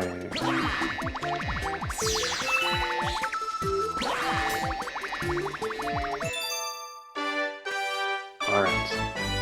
See, that's the thing. So if you don't get the strat you're looking for, sometimes a backup.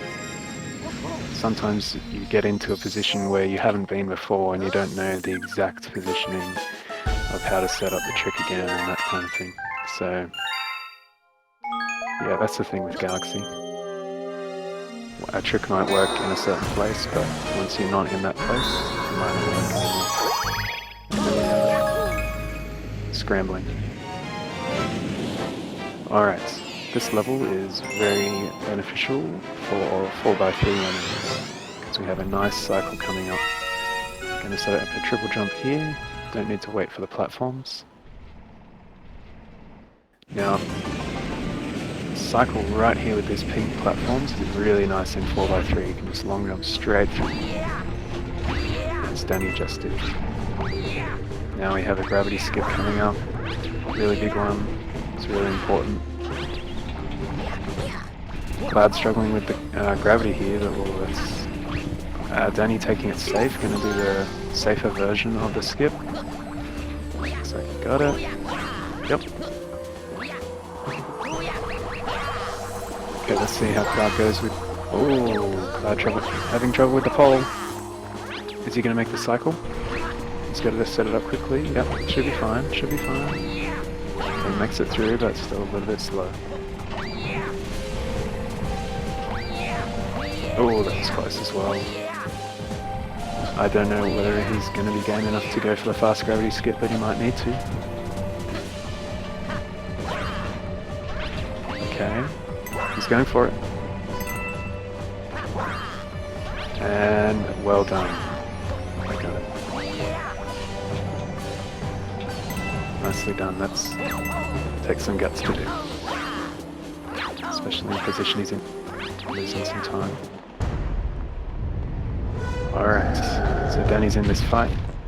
He's going to be cancelling Bowser's attacks while also positioning himself in such a way that he can be standing on top of the crystals after the final attack has been cancelled. That way that Bowser can land on the crystal and fight can progress.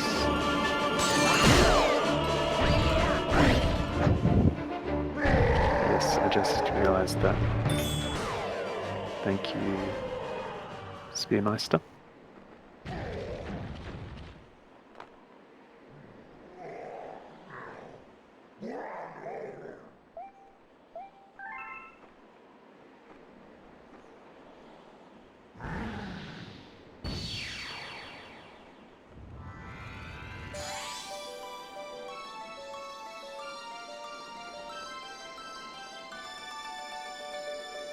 Oh, that's not good. I think he should be okay, actually. Oh, he's not going to go for a backup coin. This might be costly. There are still fireballs around, I think. He gets the backup coin. Okay, he's okay.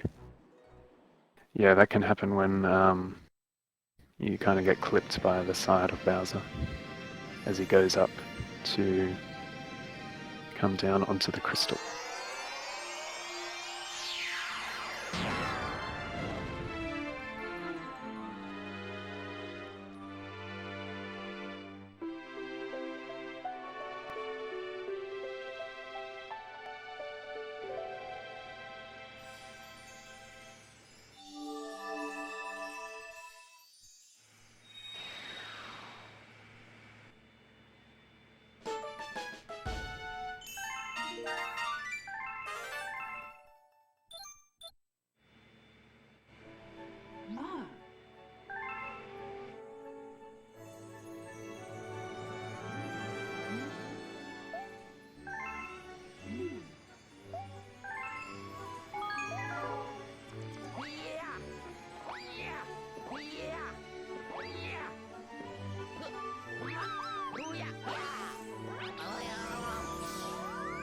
So it looks like it's actually a 40-second lead for Danny right now.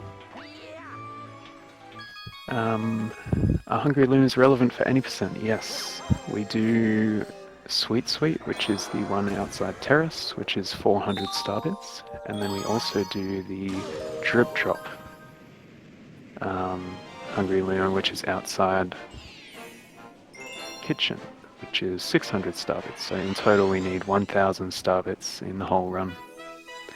We also do the Hungry Luma in things in levels such as Good Egg 2. Oh, okay.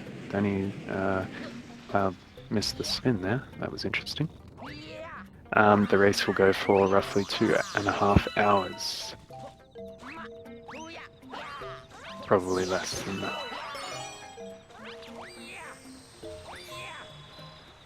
So Good Egg 1, we're collecting the pool star chips.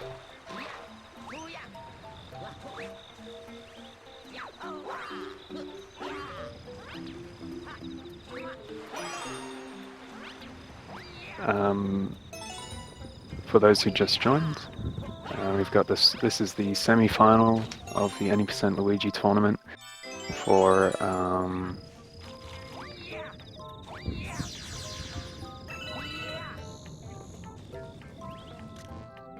2019. If you have any questions, please let me know. I'll try and answer them. Both runners in Good Gold Leaf 1, sorry. Yes, I am Timber and I am commentating.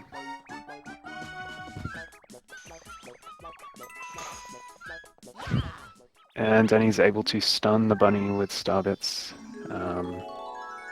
If you run out of star bits, it's very costly. Cloud opting to use 1 star bit to destroy the first piranha plant there. Which is actually a little bit faster because you can keep your speed.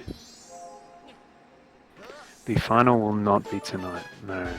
We still have to do the other semi-final, which will be tomorrow. I think in less than 24 hours actually. And then the next one will probably be next weekend.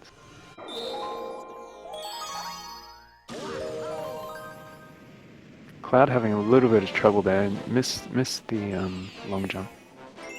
I sense that he's maybe a little bit frustrated right now, which is understandable. Gold Leaf 2 coming up, which is quite an involved level. I'll try and explain everything as it goes.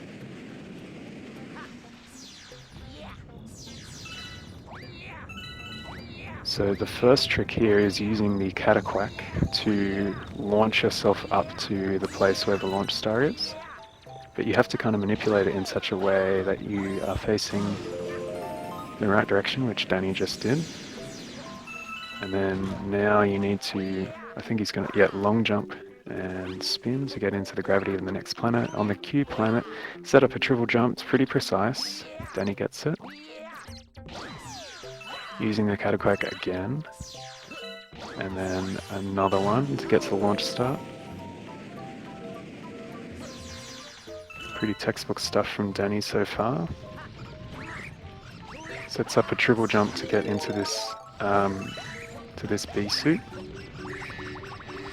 And with B Luigi you can just jump all the way up to the final flower.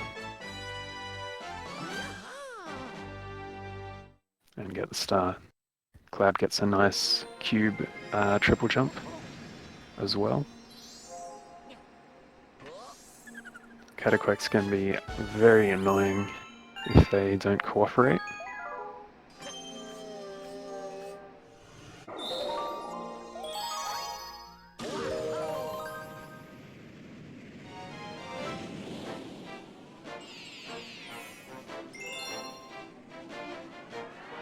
And a pretty nice level from Cloud.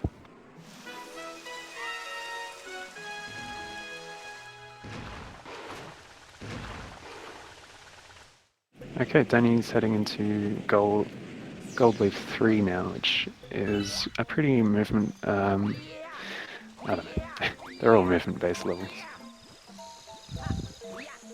There's a lot of skips in these levels, I guess. as well. So that triple jump is quite hard to do because you need to wall jump off a specific part of the tree, not just any part. And he gets the fastest version of that wall jump sequence there. That was nice. No need for the bee suit. Now vine growth is random, so it looked like pretty fast there actually. Doesn't make a huge difference.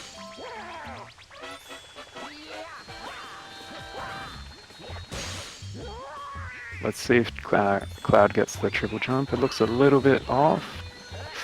Yes, okay, Cloud knew it as well. So there is a backup. Cloud is able to get it, yes. And Cloud misses the triple jump up to that left-hand platform. But again, he knows how to back it up.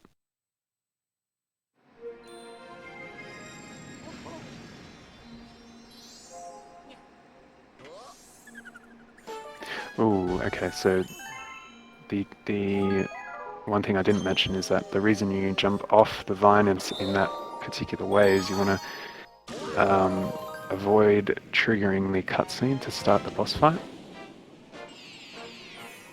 Because we don't like cutscenes.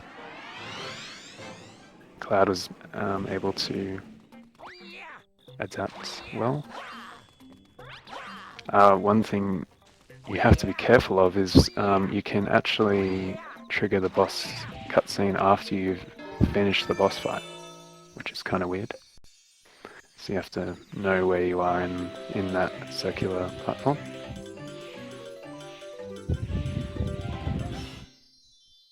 And Gold Leaf Secret, pretty fast level. Just got to collect the notes and make sure you don't miss any. All fine from Danny.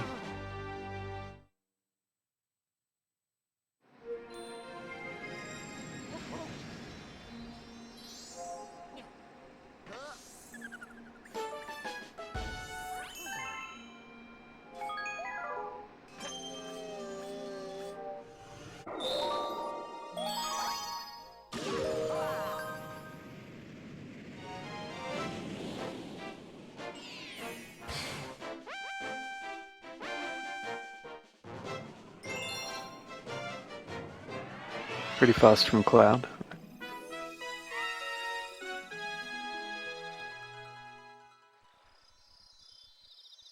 Looks like only 44 seconds between the two runners now. Okay, this is the third Cosmic Luigi race. This one is quite quick if you can get the tree skip. Danny's going to go for another triple jump, except this time the camera angle is completely different. So same as before. Okay, very nice. It's very hard to get the right... it's very hard to get the right angle of wall jump off the tree there. 44 seconds is close, yes. There are many things that can happen in this run, in the rest of this run, that can lose 30 seconds.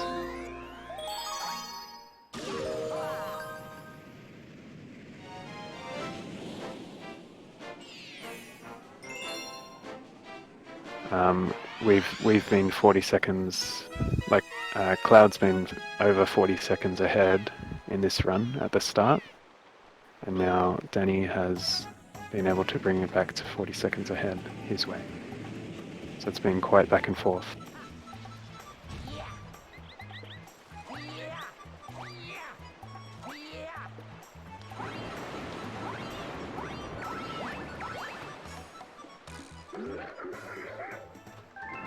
So now we get to an auto-scroller, talking to Guppy, who wants us to go through 8 rings.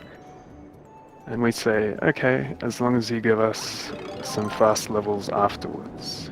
And Guppy says, okay. And that's where we get Sea Slide Comet and Sea Slide 2, which are coming up after that, after this one.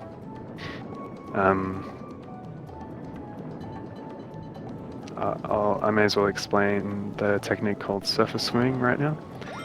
So what it involves is so basically if you spin with a certain frequency, a very high frequency, and you approach the surface of the water at a very steep angle,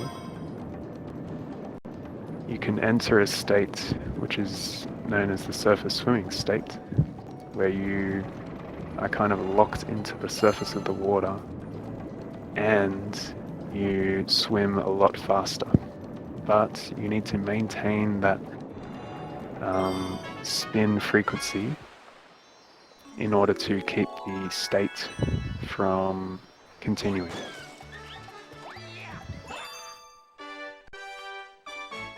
I hope that makes sense. You'll see it in the next 2 levels. So to set it up, they just have to maintain that steep angle when they're approaching the surface of the water. And then once they're in that state, they can just hold up, and they can change their angle, but they will be going a lot faster than normal swimming.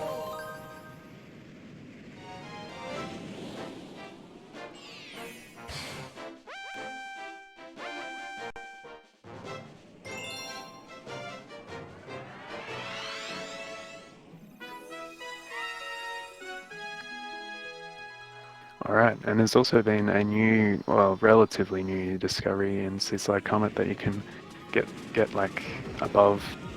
You can get to the start a little bit faster if you surface swim a little bit to the right of where you normally do. I'll try and point it out if they do go for it. I think Danny might not be going for it. But yeah, we'll see. So this is the final Cosmic Luigi race. And Danny's got 4 from 4 boosts, as far as I remember. And Danny's in the surface swimming state. He can still move side to side, but he's moving a lot faster than normal.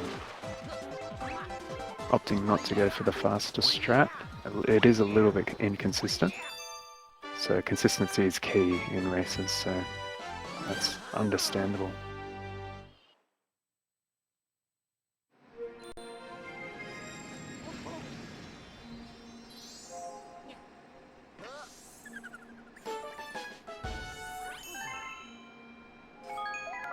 Let's see if Cloud can get it.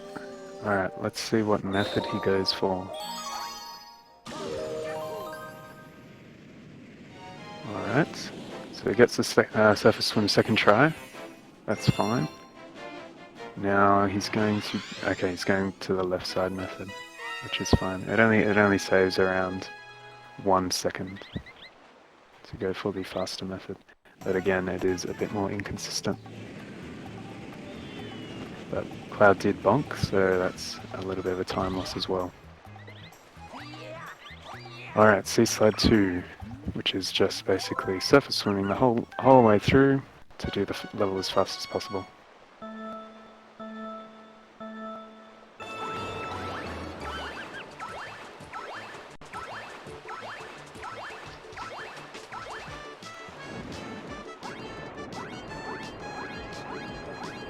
So you might have seen Danny get a surface swim immediately there. You can actually kind of buffer a surface swim, kind of. You have to shake as if you're surface swimming while the countdown is going on, but only start doing it after the 1 has appeared on the countdown.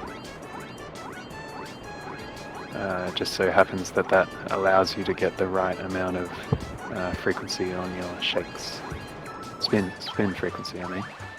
And then he gets a pretty quick surface swim in the final area. Should be a pretty fast race. Looks like Cloud got the instant surface swim as well.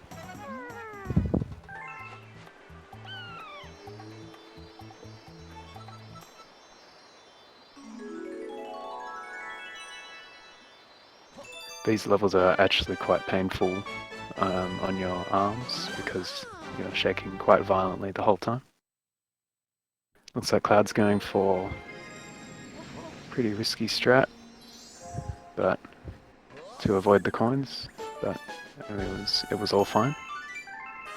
Now he needs to be able to set up this surface swim. Okay, second try, that's good. Usually it takes around 3 tries. Okay, that was like basically the same. I remember they both got a 49, so that's cool. Now heading to toy time.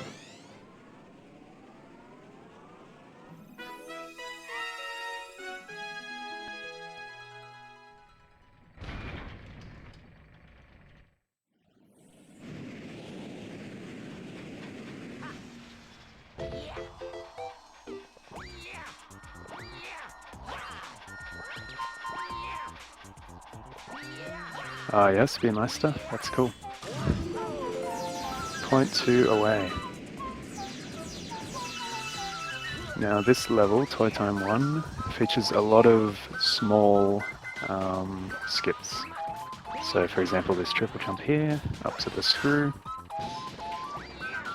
and then long jumping across that kind of opposite gravity area or wall to go straight to the launch star. That's not intended. Triple jump here. No need for the spring mushroom. Spring mushroom very slow. Would not recommend. Oops. Oh, yeah, that might have worked. Well, that might be a strat. Anyway. And again here, no need for the spring mushroom. Just gonna backflip. And use the launch star to start the Mecha Bowser section of the level, which involves armpit skip, which is pretty tricky. We have to wall jump in a certain way up in the armpit of Mecha Bowser. Let's see if Danny gets it. Looking good so far. Yep, okay, that was good. And then no need for spring mushroom once again. This skips a lot of slow movement with the spring mushroom.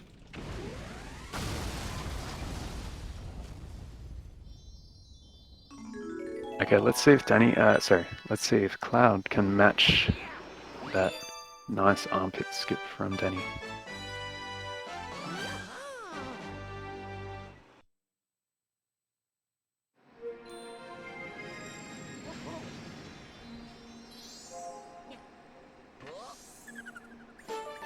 Ooh, okay. Oh, wow. Okay. So Cloud's angle is slightly off, but he was able to... A really good adaptation, actually, I must say. Well done from Cloud. That's not easy to do.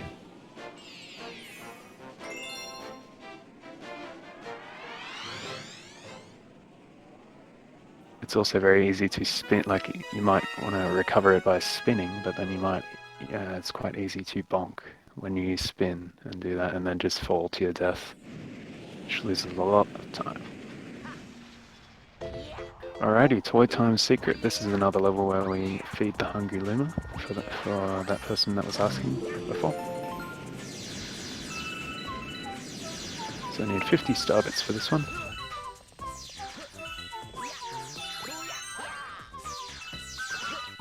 And triple jump over to here. Now these next two levels, Toy Time Secret and Toy Time Comet, I would say they're pretty fun, but also very risky because you've got the tox boxes that can immediately kill you if they squash you. So it's all cycle based, but if you mess up the cycles then you could get squashed, and that was a lot of time.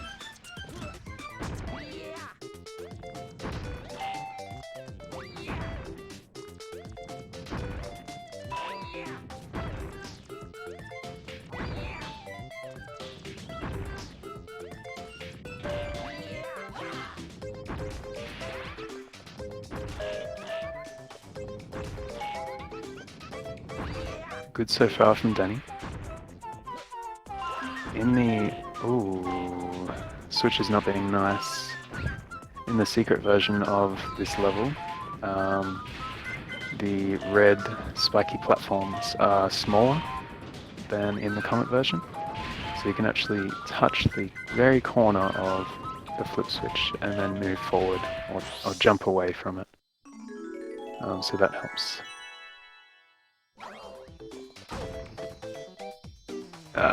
Cloud getting stuck on the weird gravity part. Oh, that was that was so close. It's actually so nerve-wracking watching this. And it's even more nerve-wracking watching the Comet, which is coming up next.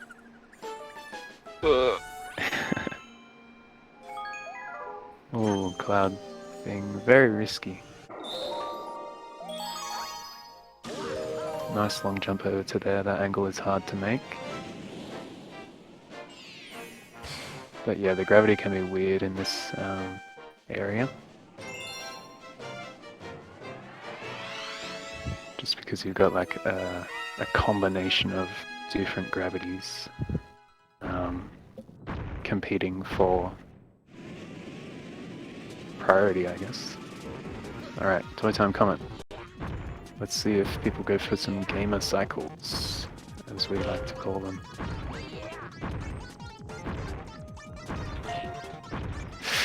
Okay.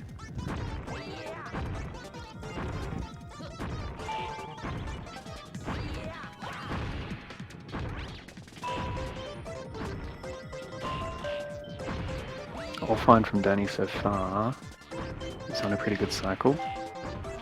Was able to jump over that rather than waiting, that's good.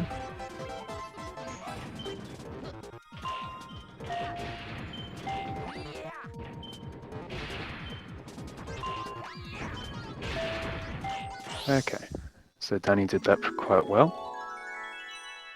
Let's see how Cloud goes.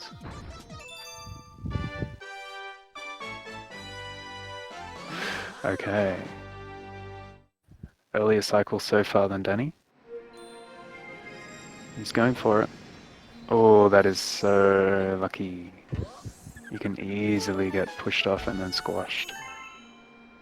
So I think he's on the same cycle as what Danny was. Maybe not, actually.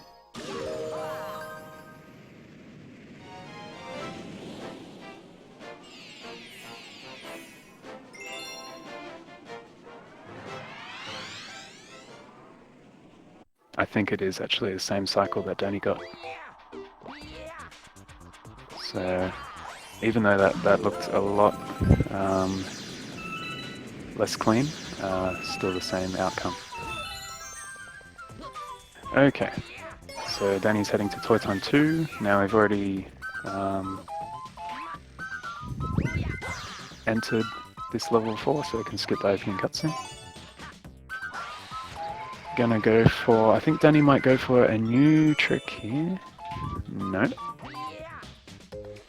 It's a little bit inconsistent, so understandable. Now he's going to backflip in a certain way here to bounce. No, didn't quite make it, but that's alright.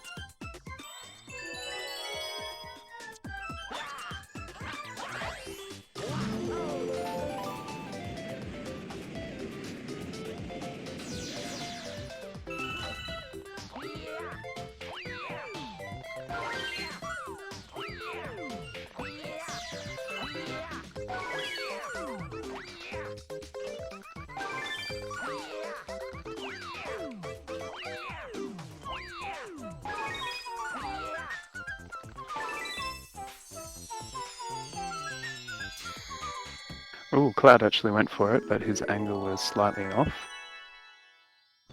It saves around 1 second, pretty sure.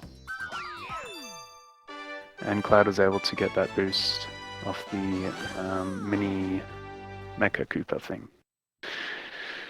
Which saves a little bit of time because you use the backwards momentum, which is very fast in this game.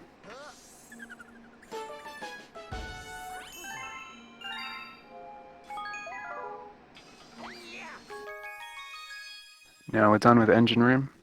We don't get warped back. We need to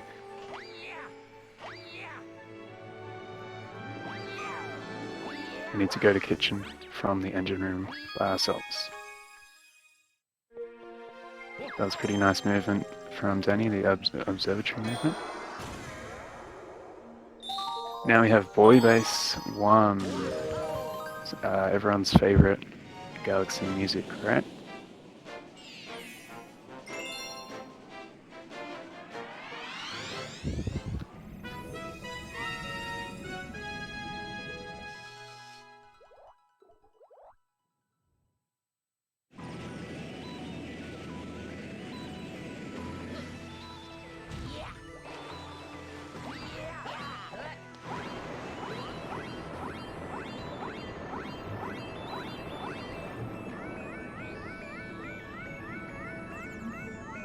Also good movement from Cloud.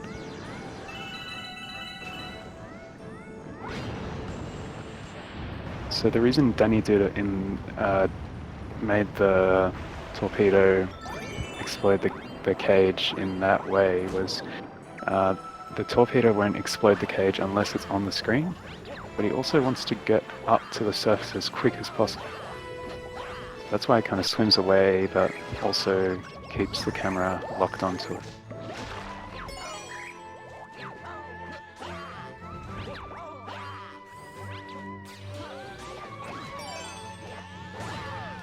Danny's going for the skip here, and that second try, that's not too bad. You have to ground pound onto the spring and then kind of spin as it's spinning you up. And that way you get like a kind of double boost from it. And you get extra height, and that skip is only possible as Luigi.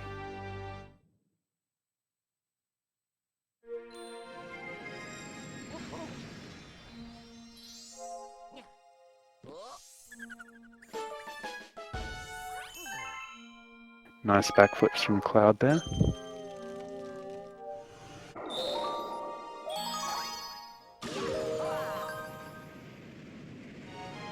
Second try as well from Cloud. Not too bad.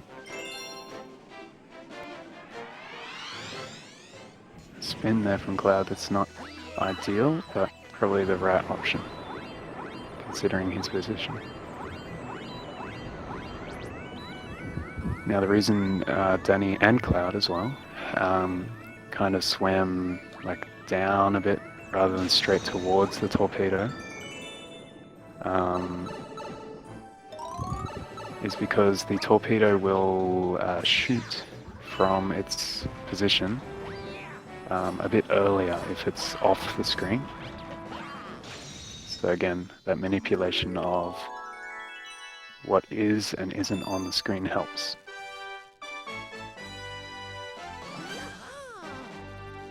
And Danny setting it up so that he was above the cage as it got broken open, which is faster than crouching before it and then running onto it.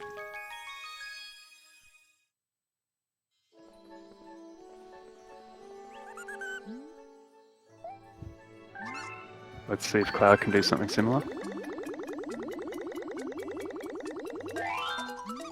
Opting for a backflip method. Okay, he's going to crouch.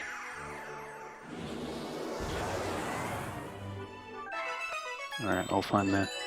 Okay, so Danny had 608 star bits, which is enough. Needs 600 to feed the Drip Drop Hungry Luma. I haven't been keeping track of either runner's star bits, but I hope that Cloud has enough. Okay, he's fine. Alright, this level can be very punishing if you mess it up. Let's see how Danny goes.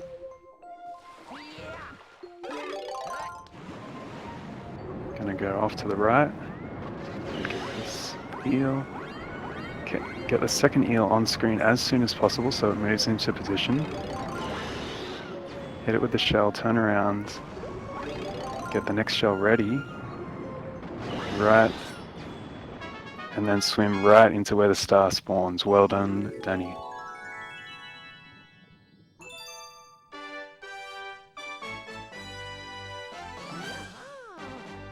If you miss any of those shell shots, then you lose, well, at least 20 seconds. So you have to go get another shell and you have to find the eel that you missed. Alright, let's see how Cloud goes. First one's fine. Second one is also good. Torpedo's in the way. No, it's okay. Oh no! So we messed up the manipulation a bit there. Oh, and he bounced in. He needs this red shell. Red shells will auto-aim, so that's okay.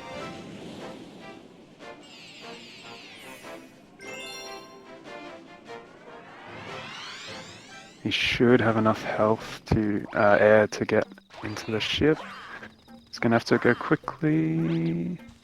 Okay. That's an unfortunate mistake by Cloud. I think he expected the eel to be a little bit different in position. And so when he tried to adjust, it was a bit too late. Again, that's an issue of keeping things on the screen for just a certain amount of time, a specific amount.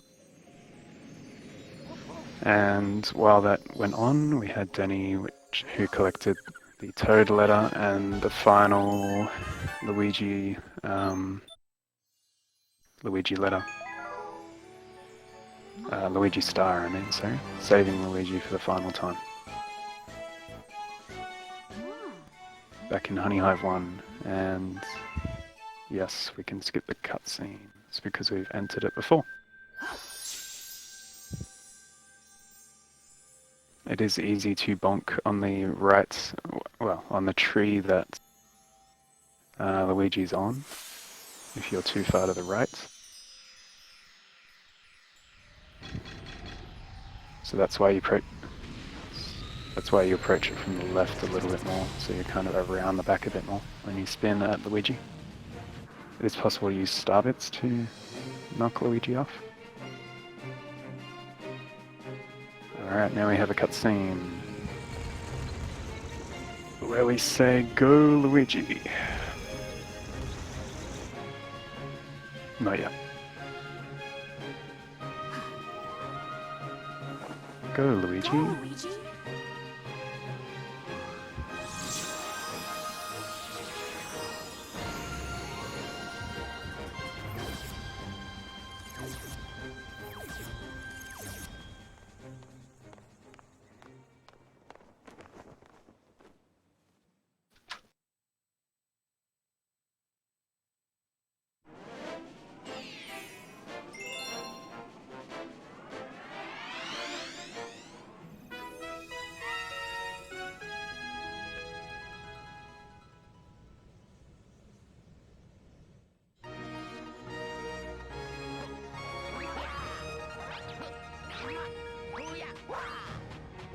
Oh wow, okay.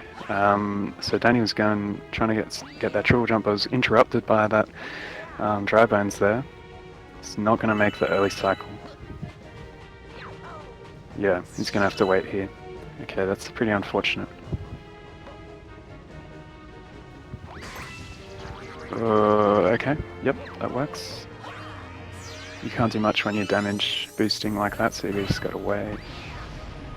Long jumping around here. No need for a coin, usually. And skating long jumps are powerful. Example number 28. And long jumps are also powerful. Skip that whole section.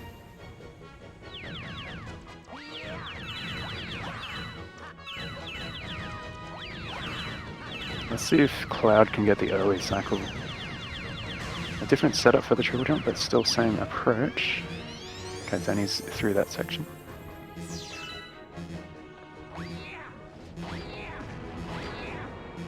Looks like Cloud got it fine. Yep, nice early cycle from Cloud. Alright, Danny's in the tube section. Let's see how it goes. Damage boosting through this I don't know what it's called. Massive bullet bill thing. And just misses that angle there. Still gonna set up a triple. Okay, ledge grab. That's alright. Made it through. Yeah, bonsai bill. Thank you.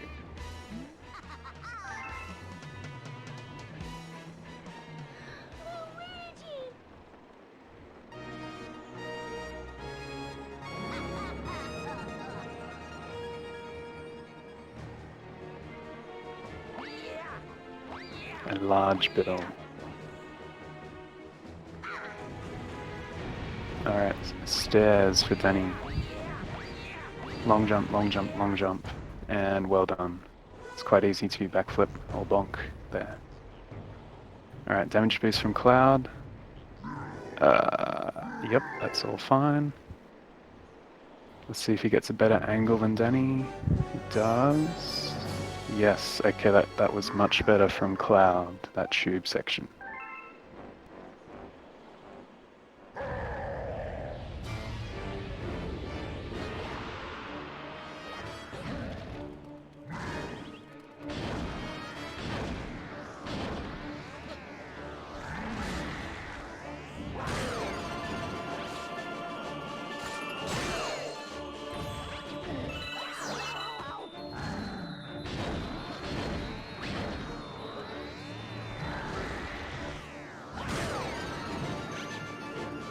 Cloud having a little bit of trouble on the stairs. Ooh. Okay, not too bad. The first and second phases of this fight are not too noteworthy.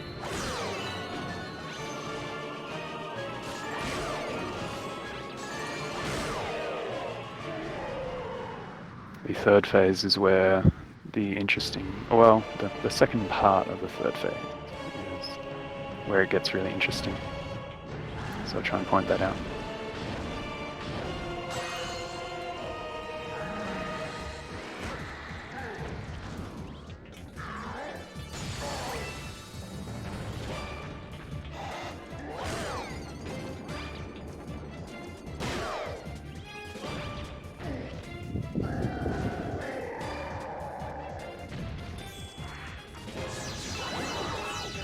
Okay, so Danny is boosting himself using the tail and finding that fireball. It's called the Value strat, made by Value, and that saves a little bit of time, so that was really nicely done. And Danny's got a 224. That is very, very good.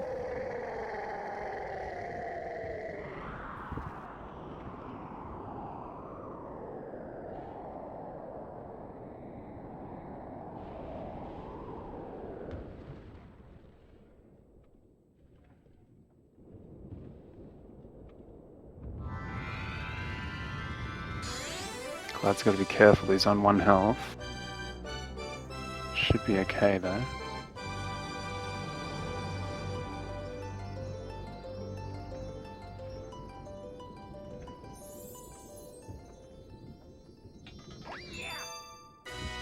And Danny finishes with a 224.49. GG.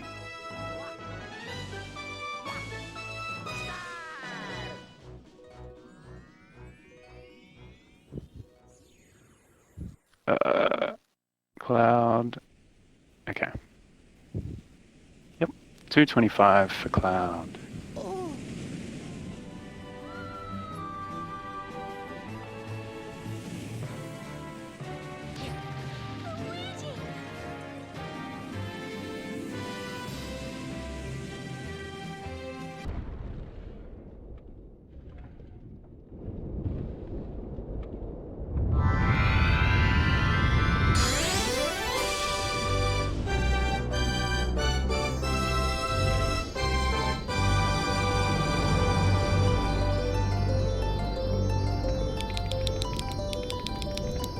Hello.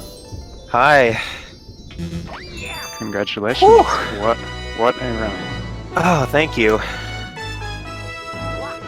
Man, what a time to get my second 224, right? Man. Wow. Jeez, and man, Kirby had a good run too. Like, I very easily could have lost, but I, I don't know. I was just in the zone. I don't know what else to say, man. It was very good all the way through. And Yeah. I was so excited for you guys when you both got keyless. I was Oh very my happy. gosh, I got excited for myself. I don't know. Okay, so I did a lot of practice on that today because I was failing it. And like I was totally expecting to like lose a bunch of time here. But I got it first try and like I was so hyped. So it was such a relief and like I felt free to like finish the rest of the race. Yeah. After Bowser Jr. too, but still, like that was hanging over my head so much. Right. And not sure if you know, but you guys were synced at the end of Freeze Flame Secret. Really? Like Dang. literally. Yeah, I'm kind of curious. Right on. I'm kind of curious because I knew this race was going to be really close. Like, how close was it actually throughout the entire thing? So, I mean, it was about after Terrace, it was about you were 20 seconds behind, and then after Makes sense. things like Space Jump Comet, you were like 40 seconds behind, and then you just Okay. gradually brought it back, and then you were even at Freeze Flame Secret, and then Cloud really struggled with Honey Climb, as well as Bowser 2. I wouldn't and then you were expect 40. that from Kirby. Yeah. He missed the big boost off the Mandy Bug in the third planet. Well, Yeah. And see. So I was so then behind you- like the entire time until Freeze Flame Secret is what I'm understanding, right? yes. Wow, And then that's crazy. those two levels made you 40 seconds ahead. Wow. And then from there, it was pretty consistent gap until the Nice. end. Wow. Yeah. Yeah, I wasn't watching the stream like at all. Like I only checked to see if I was ahead, like going into the Bowser fight. Because I Okay. kind of had a feeling towards the end that I was probably ahead, considering I was on 224 pace. But I mean, you Yeah. never know from Kirby. But then I looked at the thumbnail and I saw I was a little bit ahead. So I kind of played safe a little bit in Bowser 3, although I didn't intend on missing early cycle. But I kind of played it safe through the yeah, I kind of played it safe through the tunnel, like because with the damage boost strat, if I shake too late, I end up falling into the lava. So I was very conservative there and shook earlier, because like playing safe doesn't really lose a ton of time. So yeah, it was all about just finishing it out at this point. Yep. It was good. Yeah, it was unfortunate about that triple jump with the dry bones. Yeah, that's not you something away. that's not something that usually happens. Like I'm used to kind of getting nudged by the dry bones a little bit, but I'm surprised I didn't at the very least ledge grab or anything like that. Yep. I would like to bring Cloud in. Cloud, are you here? Are you available? He is muted right now. Yeah. Okay. Yeah, this will be a fun one to like go back and watch.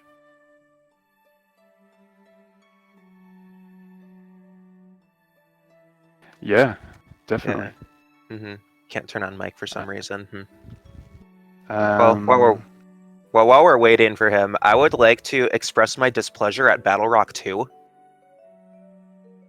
Wait. Do you remember Battle Rock 2 at all? I had to go back for the bomb on the last planet. Oh, I remember now. Yeah, wow. That has never happened before. I don't know if it was a camera angle thing. So here's the thing. I got frame perfect jump, right?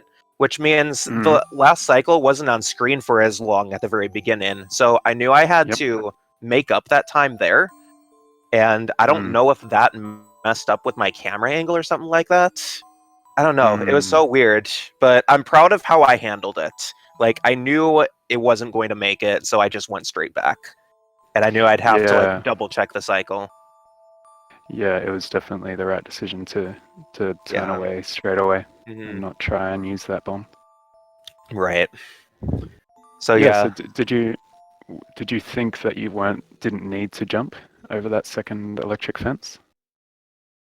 No, I usually jump over both. So Yeah. again, I really don't know what happened. Okay. But yeah, I was in a very deep mindset throughout this race where like I just take it a star at a time and I tell myself, okay, well, yeah, I just give myself like certain reminders for each individual star on how to not mess up and stuff like that. Hmm. And yeah, I was fairly focused throughout the entire thing for the most part. So I'm really happy with how I played this. Yeah. Well, it definitely worked for you. So well Yeah, done. I feel like my no resets during the week have definitely helped a lot. Hmm. Because I Good. went from like 229 to 227, 226, and then this. But yeah, I don't know if Kirby can get his mic working in call, but I would Yeah. definitely like to hear from him. Um. Well, his Well, he's mic's not mic'd right. unmuted. Yeah. Cloud, speak to us. Test. Hello? Speak to us. If you're talking right now, we can't hear you, by the way. Yeah, I can't either.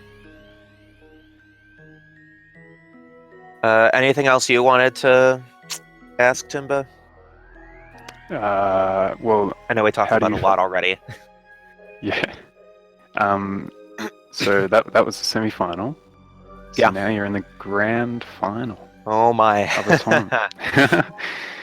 And, yeah, how do you feel? Grand final. Well, if it's hardcore, I'm prepared to lose, which is totally fine. I'm just happy I won this one. Yeah. But I'm happy to just be in the finals. That's really all I can ask. Yeah. I'm fully expecting, like, assuming it's hardcore, I don't want to, like, you know, say outright, but let's just say it's hardcore. I'm fully expecting him to get, like, 224.49 would probably be, like, an okay run for hardcore. So I don't know. And this is a good run for me. So Right. I Yeah. I don't see myself pulling a run like this again in a race. Although who knows? Yeah. The point being, I won't be disappointed if I lose. Right. Like Right. whatever happens, happens. I'm just happy I made it this far. Yeah. Hmm. Yeah, but races are races, and things can happen. Yeah, So you shouldn't count it out completely. yeah, exactly. All And it really right. helped not knowing if I was ahead or behind, because I would let that get to my Right. head a lot. Yep. So I think I played this really smart all throughout. Yep. All right. Unfortunately, I actually have to go. So Oh, I'm really okay. sorry, Cloud. I'm really sorry, Cloud. But if you want to type in chat right now, Cloud, what you thought about the run, and maybe some final words or anything like that. Yeah, I just want to say So, something. I just want to say something to Kirby yeah. myself. GG's, dude. I was super nervous going against you because, like, I mean, you should be ahead of me in this category for sure. And yeah, worthy fight. And I'm sure. I don't know where I'm going with this, but you'll get 223 before me. I'm pretty sure. So I wouldn't be disappointed about like your performance at all. All right. I have to finish. So goodbye, everyone. Thanks for watching. And we'll see you again in the next semi-final or the grand final. Yeah, and thanks for All right. commentating, Timba. Really appreciate Yeah. what you've done No for worries. these races, this tournament. All right. No worries. See ya. All right, see ya. And thank you everyone for watching.